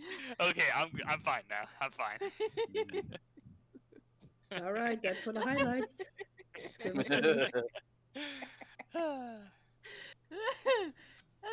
Okay. Whoa. I think that's another reason I sign out early is because if I stay any longer, you guys are gonna make me laugh to death. Yes, have a nice breath. Probably need to breathe for a while, yes. So, Yeah. thanks for joining us again. See you the next time. Thanks. Bye-bye. Yeah. Bye-bye. Bye. See you later. Thank you. Sala helped me feel better. Yeah. So now we can talk the crap about Elise. Wow. Behind her back. Our real thoughts on her fan fiction series. Real thoughts. Our real thoughts on Sonic Legacy. Oh my. Oh dear. So cute it hurt. Sala says melting laughing fit. Number 83. More than one per episode. Not bad. Yeah. Yeah, I mean, then again, it's been quite a long time since I've lost it like that. It's always refreshing in some way. Yeah. Anyway, Sonic X. Bye, Piotr. From the comments. Bye bye to those who are leaving, including Orleans and such and whatnot. Toodaloo. Yeah, Pete, that guy. Yeah. Yeah, people doo-doo. Yeah. I mean, jeez, that last name. Like, how do you even say that? What bit? Would she choke skip? Yeah, I'm just calling him Oh, Pie no, because his first name starts with the P-I. Yeah. Pie. The Polish person. The Polish person. There we go. Ah, okay. I guess that explains it. Anyway, Sonic X. Who is doing the synopsis? I guess I'll take over for here. Alright. I never promised you a Chow Garden. A message directly from Sonic Team, apparently. Exactly. Sad but true, yeah. Sad violin plays. Starting with a part that Sala really should have done because he's the owl person among us. But yeah, Sonic is on a heroic quest to rescue an owl from a forest fire. I guess all the other animals don't matter. What was that? What a hoot. What a hoot indeed. Well, the news reporters are chasing on and following them close. Anyway, the owl is safe. Everyone is happy, including Chris and friends. All hang out at the home. well, they have memories about the past, particularly their moment where they the Sonic Adventure adaptation where they met Tikal and the Chows and all that. They bring it up for no reason other than it's going to be relevant later, of course. But yeah, there's a bit of a theme of loneliness, particularly that Cheese, Cream's Chow, was a bit lonely because he gave up. Sorry. Well, actually, she should be sexless, but in the context of this comic, she's a she, so let's just call her a she for now. In the context of this comic, so she is lonely at the moment because all the other Chows left with Tikal and Chaos into the Master Emerald. So and now she's stuck with Chris, so that would make all of us kind of lonely and miserable. Anyway, we get an awesome flashback from Chris's youth, where he was still an adorable 6-year-old, and we get a lovely little flashback with all the kids as kids. Kids as even childish or kids. Jeez. Yeah, when they're younger, yeah. When even younger, yes, including adorable little Helen in her wheelchair. Yeah. Poor girl that she was already in a wheelchair at this point. I love the fact that she has like an adult-sized wheelchair, even though she's super small. Yeah. Not very useful. But yeah, it makes her more cuter. Yeah. Indeed. And again, it makes it look Chris so much like a whiner. He's always like, "Oh, my parents are not there." But look how awesome your life is. You have 2 waiters that are making food for you, and you have so many friends, and you're camping outside. What are you so sad about? Anyway, apparently Chuck can predict the future because he's already predicting that the Sonic and friends are coming from space, including Cosmo, who shouldn't even appear because the show takes place in season 2. Oh, yeah, like, if Sala was here, he'd be gushing over that Cosmo cameo. Which, yeah, I think that's the only time she gets referenced in the comics, yeah. Yeah, because it takes place in season 2, I guess. But, yeah. Seasons 1 and 2, yeah. All right. I'm just waiting for him to actually start typing that out in the chat. Indeed. We're not sure exactly when it takes place, but at least before Vanilla was added to the cast, since Cream mentioned that she still misses her mom. So Vanilla isn't here, supposed to be here yet. But yeah, so Chuck and Chris were talking about, oh, one day you're gonna meet with aliens, you're gonna be best friends, and they're totally not gonna be murderous aliens. Cosmo. Which makes me makes me disappointed they never did a Shadow the Hedgehog adaptation. That would be funny. So they would have aliens that attack them. Yeah, Chris making friends with Black Doom. Yeah. That would be awesome. Yeah, it's like, oh, humans suck. Yeah, humans suck. Kill them all. Except Chris, he's my homie. That would have been awesome. But anyway, yeah, the kids' camping party ends up with them being scared because Stella was cleaning up at midnight for some reason, and then all the kids have a sugar rush still. Anyway, back to the present. Eggman has a brilliant plan. Namely, he clipped a part of Cheese her wings in the past episode when she was kidnapped. And apparently that's how you create new Chows. I wasn't aware that you could create them out of wings. I guess he has a cloning machine or something. But anyway, yeah, I think that's the implication, that he has a cloning machine for that, yeah. Fair enough. Anyway, Eggman now has an army of Chows that through like a secret audio cue can turn into evil Chows, the dark devilly Chows. So awesome that we get to see them adapted for once. And so Eggman has this awesome plan where he wants to give out Chow, not for free, but at least sells them in the city. So he has like an whole army of evil Chows attacks. It's a pretty awesome plot. I love it. So you get this wonderful little commercial where Boku and Deacon are dressed up like Cream and Chris. Like, oh, I was so cool that I had my own Chow and all that. So, I love this commercial. Eggman is all like, buy one now or I kill you. Yeah. So yeah, within no time, because all the humans in the Sonic universe are always stupid, it's like, oh, this known terrorist is selling Chows, well, we must immediately buy them, because, hey, we have to trust Eggman, why not, right? He never does anything bad to us, dude, does he? So I gotta love how stupid humans are usual. Anyway, everyone has their own Chow, and everything is hunky-dory, and everyone's happy, except for Chiefs, who's still kind of sad and lonely, and Chiefs is trying to talk to the other Chows, but apparently they speak a different Chow language, so they know something is off, so they're waiting for something bad to happen. And of course, something bad is about to happen because Eggman presses the button, the audio signal goes out, and all the Chows turn into their dark side and immediately start attacking. So Chris' mom also has a Chow, which is now at home, so they immediately start attacking Sonic and friends. I love the fact that this Chow can immediately beat down Sonic and Amy. And Sonic even needs like a power ring to take down one Chow. But yeah, so the poor Chow gets trapped into a trash can. I love how intense the Chow looks. Like, the artwork is awesome in this comic. Yeah. First Sonic steals my head, and now they steal my trash can. Yeah, that's a good point. Yeah, Melting Man's entire outfit has been stolen. If I'm just bare naked at this point. no, you're only in the Super Mario outfit. Oh no. Yeah. But yeah, Sonic and friends rush towards the city where they see the entire city being under attack by a Chao. It's so strong they can push over cars and drag people up in the skies. That's pretty awesome. To be continued. Dun dun dun. Dun, dun, dun, dun, dun. I love the artwork so much. I mean, look at Chuck looking so super intense when he's driving his car. While Amy looks terrified. And of course, Chris having a super derpy face expression. I love it. Sala says, I would make a deal with Eggman if it meant getting a Chow. Good point. And I guess Eggman's more likely to give one than Sega. Yeah, but I mean, with how there's so much fan demand for like the return of the Chow Garden, like, yeah, I'm sure people would be more than willing to like give Robotnik all their money just to bring that back. Yeah. If only. Bless the Eggman Empire. Everyone supported. Yeah, it's like that one interview they did with Takashi Iizuka. You know, like, what's the most requested thing you get for Sonic? Chow Garden. Is there a Chow Garden in this game? No. Something about so it. sad. Yeah. Nope, but there's a fishing game.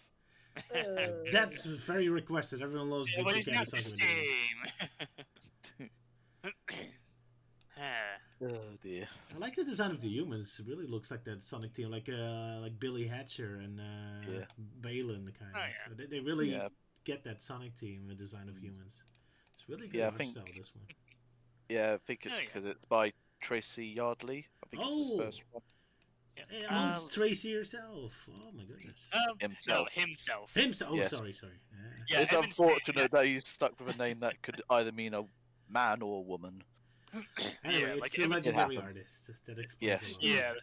Yeah, good old Tracy Yardley. Definitely one of the most popular ones on Sonic comics, like especially in the Archie Sonic days. Yeah. And I can totally tell. Yeah. Oh yeah, and then of course, the cover art. Oh yeah, that's also done by Patrick Spazinet or Spaz. Yeah, good old Spaz, another fan favorite. I love that Chris is represented just by his hair. Sorry for interrupting. I got a small question though about the evil chows, like the term like that. Is that also a thing with normal chows, or is it just specifically for this comic? Like, no, those actually exist. Yeah.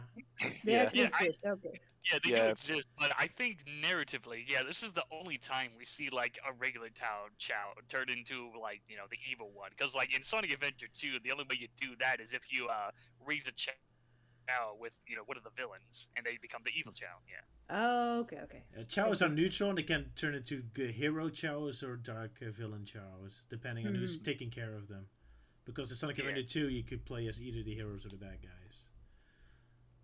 But yeah, in adaptations, they never really address this. You always see the neutral Chows. So this is one of the rare cases we see the evil Chows. Yeah, it's very rare for Chows to have like stories centered around them. Because like the angel, hero, villain Chow, like they're still around, but they're more of just the he's just there character. They just show up and that's it.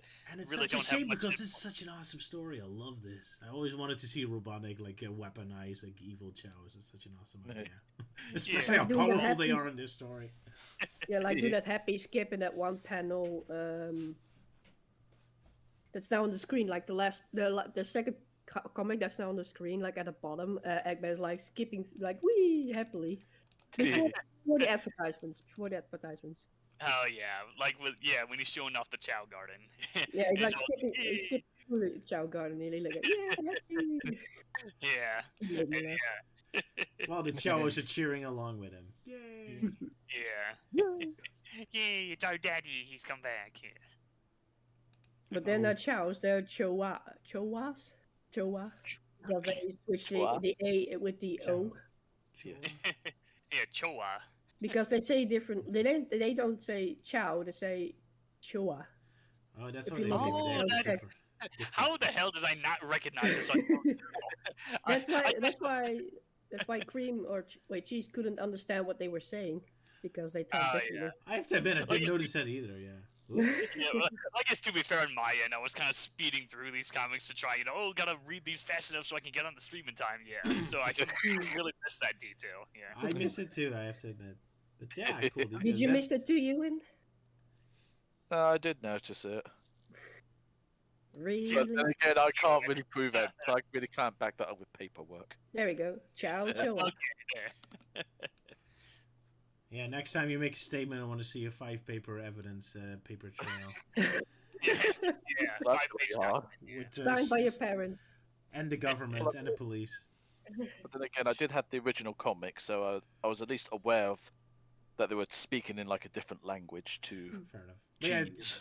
Yeah, they do mention that they talk in different accents. Yeah. Funny. But one thing I Yeah, go ahead. yeah, but I do like the little detail, of course, when Chris just starts panicking, like, "Wait, Sonic's going back home?" It's like, yes. Yeah. Freaking out completely. Yeah. I don't want to lose you. No, I don't want to lose my animal friends. I mean, you still got friends here on Earth. Who? Yeah. Yeah. Like,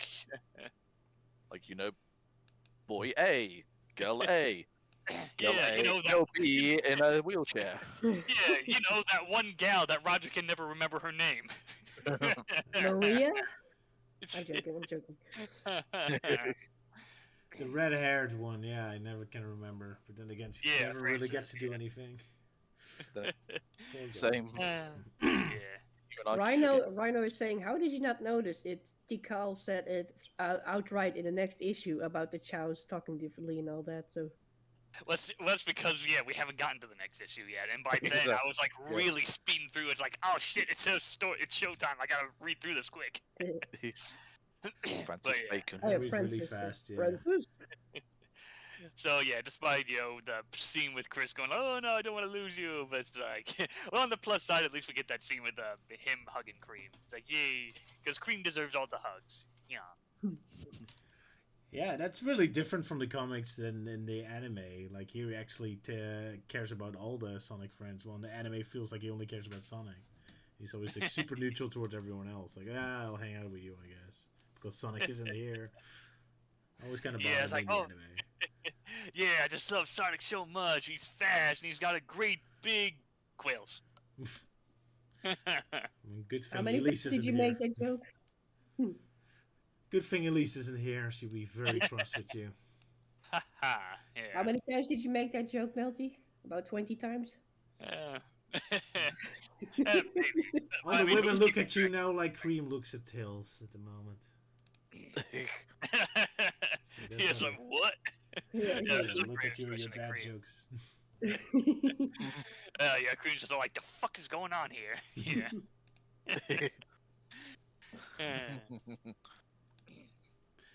Really, Melty?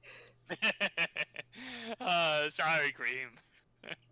Shall we move on to the next? Or do we have more that... things to say about this? Oh yeah, that panel in question. I mean, from a distance, from looking at it, I thought, like, Chris had his tongue out a bit. It's like, yummy. Oh, God. Which one? The one that was Melty just showed in the live streaming. Oh. Yeah, the one with him hugging Cream. Yeah. Yeah. That is from the next issue, I think. I think that's from no, that's from issue 5. That's from the Owl Rescue. Yeah, alright. Alrighty. Yeah, it's on page 11. Yeah. But yeah, it doesn't matter. Let's move on to the next one. Indeed, this is Melty's time to shine. It's time for me to do another synopsis on the comics. To chow down on. Yeah, go ahead. Yeah, and why specifically this one is mostly because, I'll explain it later, but anyway, part 2 of the story. So we get a quick recap of things that happened, blah, blah, blah, blah, blah, and then we cut to Knuckles on, doing his Angel Island duties, and then suddenly Tikal shows up, and it's like, oh, I've been summoned because there is trouble with the Chow, and I must help them. And Knuckles is like, oh, I mean, there's no Chow here. It's peaceful. And Tikal's like, no, it's on the planet below. And I've brought an army to support me. And she just brings like a shit ton of Chow and of course Chaos, because he's always now that he's a good guy now. So right back at Station Square, Chaos still continues with all the little gremlins. Dark Chow. It's running amok. attacking people and everything. So yeah, this gives us quite a lot of fight scenes. So yeah, oh yeah, Amy's like, it's hammering time. Ironic, considering how that's very irrelevant with how irrelevant her hammer has become nowadays.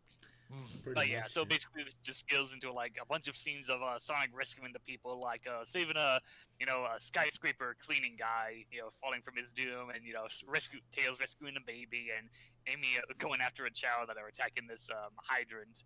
And all the while, Chuck is trying to figure out like what's causing this havoc. Like, oh, there must be something that's making them act up.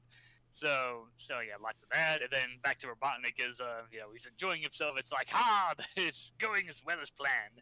So now it's time to unleash the big boy, my Egganator. Yeah, Eggman Incorporated, all rights reserved. So there. I just noticed that last bit. But anyway, so yeah, he's getting ready to pilot the big robot. And, doing his whole thing. And then Deco points out, it's like, oh, why don't you just say you can, wouldn't it be easy if you just tell them that you can turn off the dismitter and make them your leader? And he's like, well, maybe, but it wouldn't be nearly as much as fun. So yeah, they go into the robot, and, the Chow are still attacking. And yeah, so they charge him out to this hardware store that apparently Tails loves. So they crash through this window. It's like, oh, we managed to survive. But then, oh shit, now they got chainsaws. So, man... I feel like that's definitely an image you're not going to be seeing like this Sonic nowadays. It's, too violent, I love it though. It's so awesome. It's still a great coming scene. after them. Yeah, it's still a great scene, but yeah, it's like oh no, too violent nowadays. Okay, anyway, so yeah, they managed to stop them from using chainsaws, or at least most of them. And then Chuck's trying to tamper with radio signals, like, oh, maybe if I could jam the frequency, they'll all go back to normal. So, it feels like all is lost, but nope, in comes the cavalry with, the Chow army and Tikal. So, yeah, they're attacking, so lots more fighting. Chaos tries to communicate them, but Tikal's like, no, they're speaking a different language, they can't hear us. And then Robotnik shows up, it's like, make me your leader, you pathetic fools. And so, yeah, seems like a lot of stuff's going down, but fortunately, Tikal manages to help summon the Chow and make Chaos bigger by using all green Chaos Emeralds for some reason. So yeah, Chaos is a giant now, but instead of perfect Chaos, we get this form. So yeah, they go, fight it off Kaiju style. And yeah, lots of fighting, and then Chuck's like, I finally managed to jam the frequency. So he tests it out on the Chow, the one that Chris's mom had. So they try it out, it's like, oh, it's back to normal, yay! So they he gives it to Tails, which he gives it to Sonic to spread to the rest of the Chow to make them calm down. So yeah, yay, all the Chow are nice and friendly again, hooray! And then Chaos does the finishing move by knocking Robotnik's block off, literally. And then he flies away. He's like, curse you, water monster, beaten again. And then and the day is saved, and Chaos and Nicole go back to their purgatory or whatever they went to. I don't know where they go to, but yeah, she does offer like Cheese the chance to like go back to the Chow, because that was the whole story of why, because he in the story is a he for some reason, but yeah, he's lonely because he wanted to see Chow again. It's like, oh, you can come back, and it's like, well, and Cream's like, well, he says that he appreciates the offer, but he's fine staying with us. And Tikal's like, well, you're welcome to come back anytime. And the day is saved with a victory dinner. The end. It's awesome to see like Tikal and Chaos finally returning. I was kind of wondering that they were able to do that themselves. So I always love to see the idea of them coming back. Yeah. So yeah, it's so weird with Tikal that so like a quick summary. This particular issue was my first introduction to the Sonic X comics, and I didn't really pay much attention back then, because back then it was like, oh, Sonic X is just man. I hadn't quite fully experienced the superior Japanese version yet back then. So this was my first experience with the comics. Like, oh yeah, I mean, it's cool. And yeah, so seeing Tikal back again, it was like, oh yeah, it's cool seeing her again. But looking back at it nowadays, it's a bit off. I mean, because the character's always been portrayed more as a pacifist, and then here comes this story where she's like rounding up an army to attack, and it's like, this is something out of Roger's cartoons. That's why I love this comics. I should really animate this almost. It feels like it's something. Yeah, it's like it's like this was predicting the whole Chow War in your Sonic Adventure in this cartoon. I guess so. And then there the Chows were helpless against the Kidman warriors. And now the Chows are the badasses. Just beating down an entire city of humans. Yeah. But yeah, I mean, it does kind of explain like why is Tikal like suddenly fighting. It's like, oh, you know, she learned from her like ancient tribe and whatnot. It's like, oh, okay, because like I mean, the only time we've seen Tikal as an actual fighter is in the co-op episode, the co-op mode for Sonic Adventure 2. It's also frustrating that this panel is the only time I've ever seen Knuckles and Tikal actually talk to each other. I mean, yeah, they actually talk to each other about their history and themselves. Because I never see them actually have a normal, actual conversation with each other, other than just talk about the plot, I guess. But so, on that regard, it's another thing that I love about this plot, and a great use of the Chows and Tikal's return, and Knuckles and Tikal actually interacting, and there's a lot of cool, great elements here. Yeah. But I mean, just looking at that. Sorry, just looking at that panel, just look as though that literally Knuckles and Tikal are literally just standing perfectly still, and they're just letting the Chow literally just go into their like hands and feet. I guess it's supposed to be a karate chop and a kick, but I mean it is like it. No. Yeah, no action lines, so that's why it just looks as though they're just standing perfectly still whilst they're just letting that one child just get slapped by the back of her hand without her doing anything. Yeah, it's like Tikal's like, oh, and she's not doing karate, she's just doing a bitch slap. Not even that. I know how to mime. Yeah, if you compare it with Amy, where it's much more clear she's actually hitting the hammer, yeah. Oh, wow. Yeah. Still looks pretty cool. I guess the panel was too chaotic for even more lines in it. Knuckles throwing a kick is rare. That is also true. That is also oh, yeah, because, you know, he's always using his fists, yeah. I guess he wants to be softer on the Chows. And it's so unusual for him that his eyes turn orange. But only for one panel. The next panel is blue again. Yeah, those. Oh yeah, speaking of coloring errors, yeah, like the whole. Okay, like first off, it's like by pure coincidence, the Chow somehow managed to like find all the Chaos Emeralds in like record time, and so there's that. And some reason they're all colored green. It's like, yeah, I'm pretty sure they're multicolored. I mean, the only time they were all green that I remember was in the Archie Sonic series, where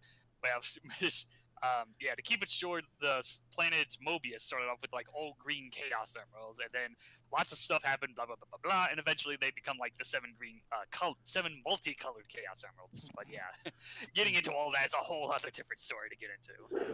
Maybe they were confused and thought it's like the Master Emerald charge or something.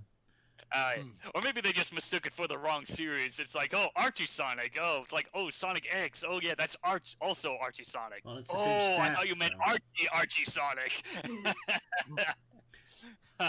Oh, well, it doesn't matter. We know what they meant.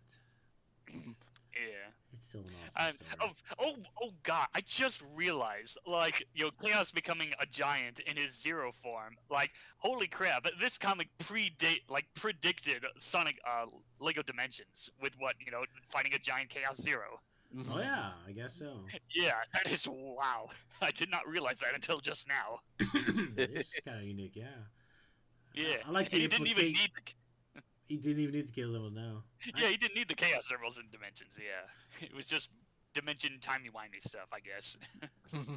Oh, Sala's saying they were all blue in Sonic Spinball. That's Oh, yeah.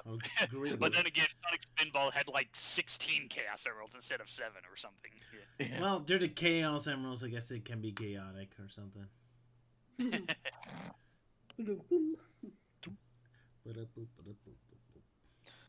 But yeah, I do love that whole bit where the Dark Chows manage to get a hold of the chainsaws and they just pull all those silly, goofy smiles as they're holding the chainsaws. There's even one point there when like that one Dark Chow was almost about to cut like Chris's head off, but yet when I keep on like quickly like zip reading through it, I suppose best way, quick read through sort of thing, and I kind of almost assumed like the Chow was literally just a millisecond off from like actually doing it because of the sound effect being that close to his head. So I kind of mistook it as like it was literally about to cut his head. No. Yeah. If only, though. I was like, Yeah. damn it, Knuckles, why did you come in so soon? Yeah, I'm surprised no one brings this panel up, with the Dark Child with the chainsaws. I mean, it's so good.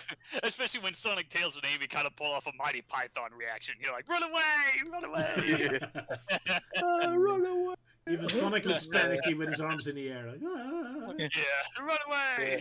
Honestly, if I had more time, I was going to draw, like, all the Dark Chows in the thumbnail holding chainsaws. You have my permission to do it for next time, even though it's no longer relevant. Mm. You can always use more chows with chainsaws. Yeah, and that's what the Sonic games need. More chows with chainsaws. Yeah. And one with an axe. Yeah. That's a gimme. Oh yeah. And my axe. And my axe, yeah. And a hammer and a tool. And Yeah. I think what... And a pipe cleaner. Oh yeah, Wow, hammer. I'm just thinking of something stupid that could like. I'm looking at the wrench. picture where they just jump out of the store and there's an axe, one of those things that you remove tires with. Oh yeah.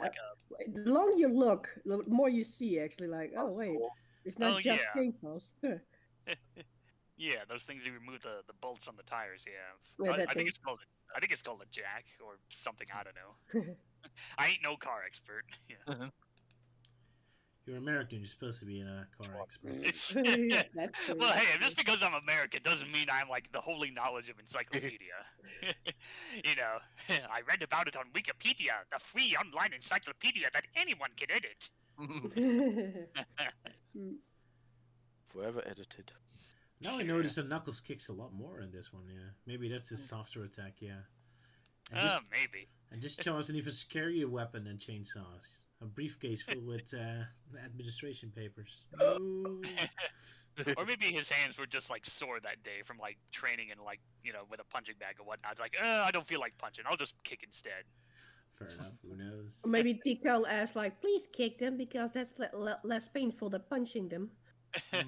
Yeah, no, please don't hurt the child. Like, oh, okay, I'll just kick him. Kick them. Like, Yeah. fine. Yeah. Kick the baby. Well, it's good leg day. Yeah, maybe it's leg day. He needs to train his legs today. Yeah, it's like day. There you go. It all makes sense. Well, anything else about this lovely little comic? It's a lot of fun and action, and really bums me out that Sala couldn't make it for this one. Yeah. Yeah, but Just so you can get you. Stuff.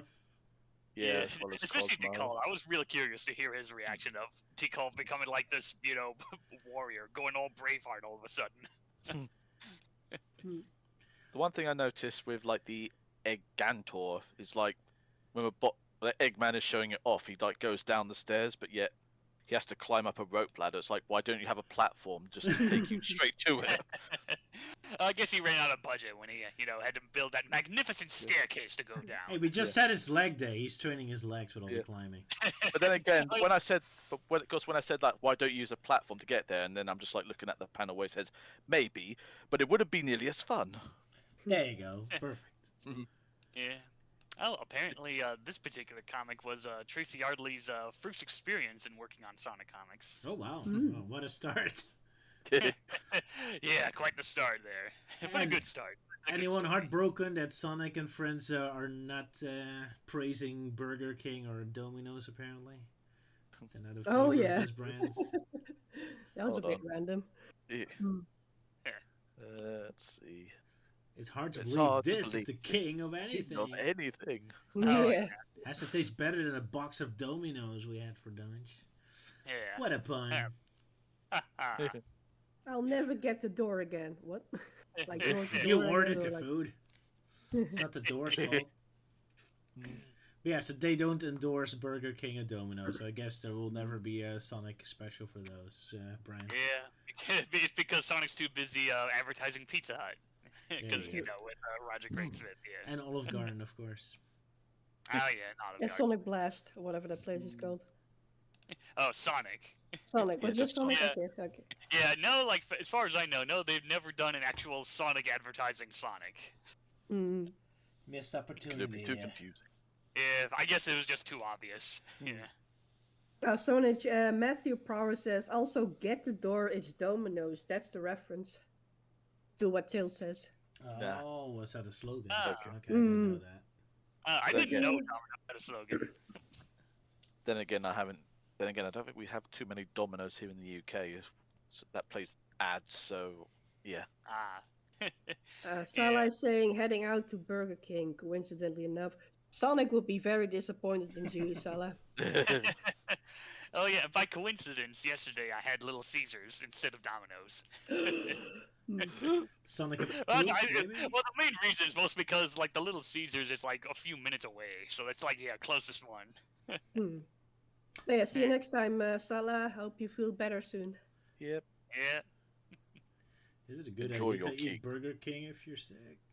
Yeah, exactly. Those, yeah. Yeah. Yeah. When you had trouble talking and such. Yeah. Well, that's the BK slogan. At BK, have it your way. Fair enough, I guess. Even if you're sick. Even if you're sick. In a sickening way. Yeah. All right. Anything else left to say? I'm just imagining just like swapping out that picture of like Chris's parents with something else that Chris is sad over. Like Sonic. Oh yeah. Picture of Sonic. Oh, I miss my husband. Yeah. Could be very easily turned into a meme. Yeah. I think it'd be a picture of Sonic, but on bottom it says like, to Chris, please stop calling me Sonic. Well, I was about to say, like, Chris looking at a picture of Sonic, even though Sonic's, like, sitting right next to him. Yeah. Oh, I miss my husband. Like, oh. I'm right here! Why is he so far away from me? He's just literally just Maybe also just coloured the frame black so it assumes, like, Sonic died. It's like, oh, Sonic, I only knew thee for so long. And then Sonic's, like, sitting there, like, I'm not dead yet. I'm not dead! Oh, phew, thought I killed you. What? Also, something I want to say, like the robot, the Eggman robot. I forgot what the name was, but anyway, whenever Robotnik or Eggman makes a robot, he usually makes it to his likeness, but he never makes a robot that looks like nothing like him, like very buff or such. So even though he likes to portray himself in his inventions, he never go over the top being muscular or such. Keeps himself Well, fat, I mean, in some ways. Yeah. Well, I mean, technically, the robots are, like, big and muscular, because, they're, like, really big in design. But yeah, but he still has the belly and such. You could have just made it a six-pack or anything. Like, that's what I meant. Like, oh, yeah. It's still like... Yeah.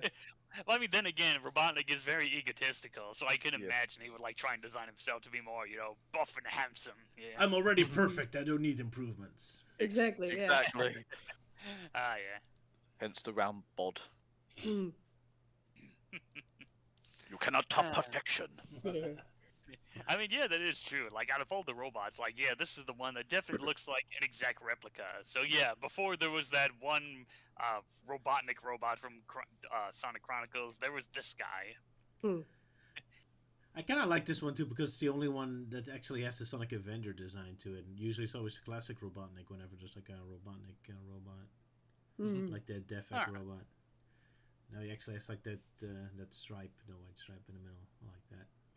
Looks that good. Also makes the robot from Sonic Movie 2 interesting, because Eggman is not, or Robotnik is not fat at all in that one, yet he made like a very buff-looking robot anyway, even though he himself is skinny.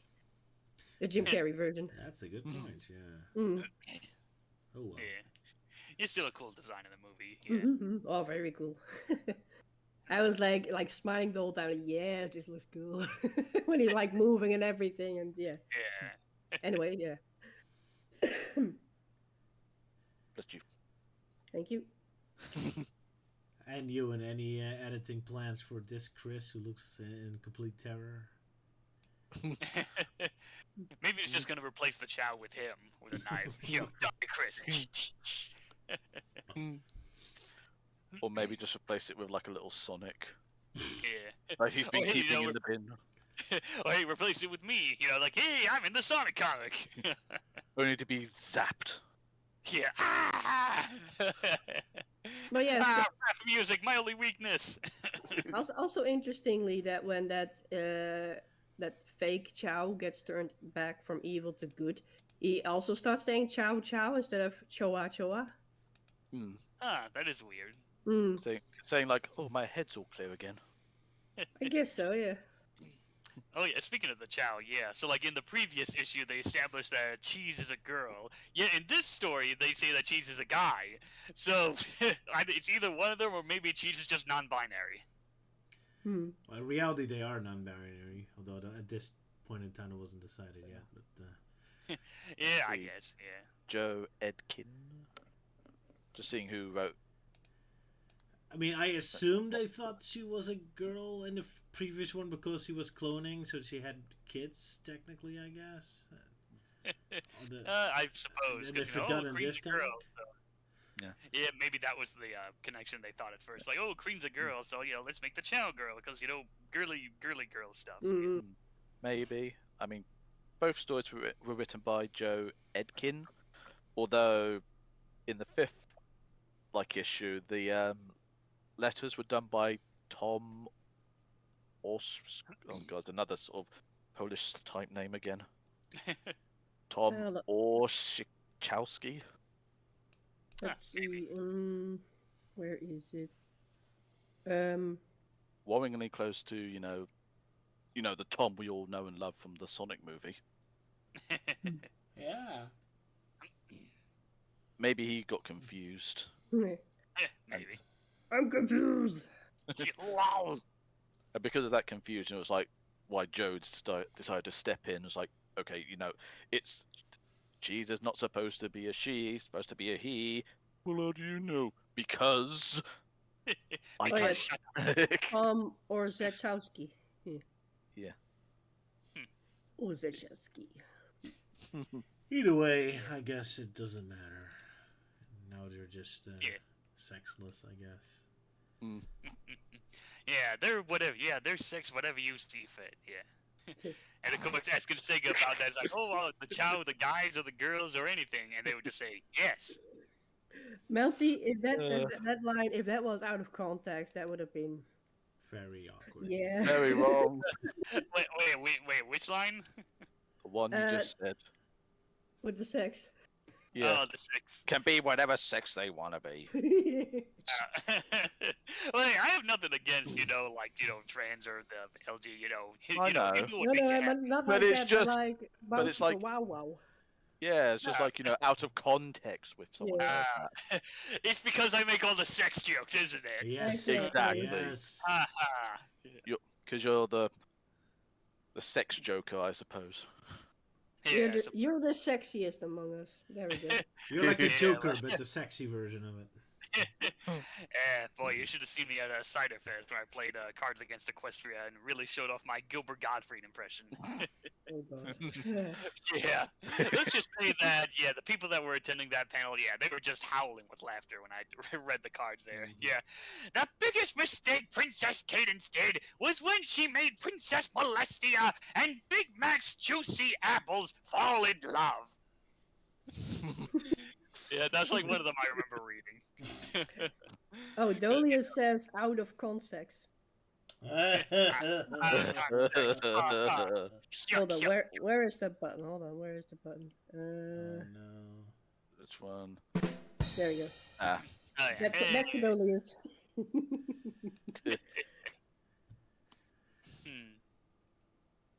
Alright, I'm getting a little tired. So, anything left to say? Or shall we move to ending this stream? I was like to say, like, what? There's more? Move to what? No. What else is there? Yeah. Saying goodbye is more. Yeah, I mean, I don't got nothing. I don't have much to plug in. It's like, I'm just trying to get back into doing Forgotten Media. I'll try and squeeze in a November one, and then of course, got to check up with Drakehold on the whole co-op episode that we're planning on doing for Shadow. Yeah, it's going well with Drakehold. That's good. Yeah, I already gave him the pages, and it sounds. Last I checked, he's been making progress in reading through the comics, and he's written down a few notes. So yeah. Yeah, So we'll see how that turns out. But yeah, it's definitely quite the process, because especially with the time zone differences and yada yada. Yeah, Still, I'm curious.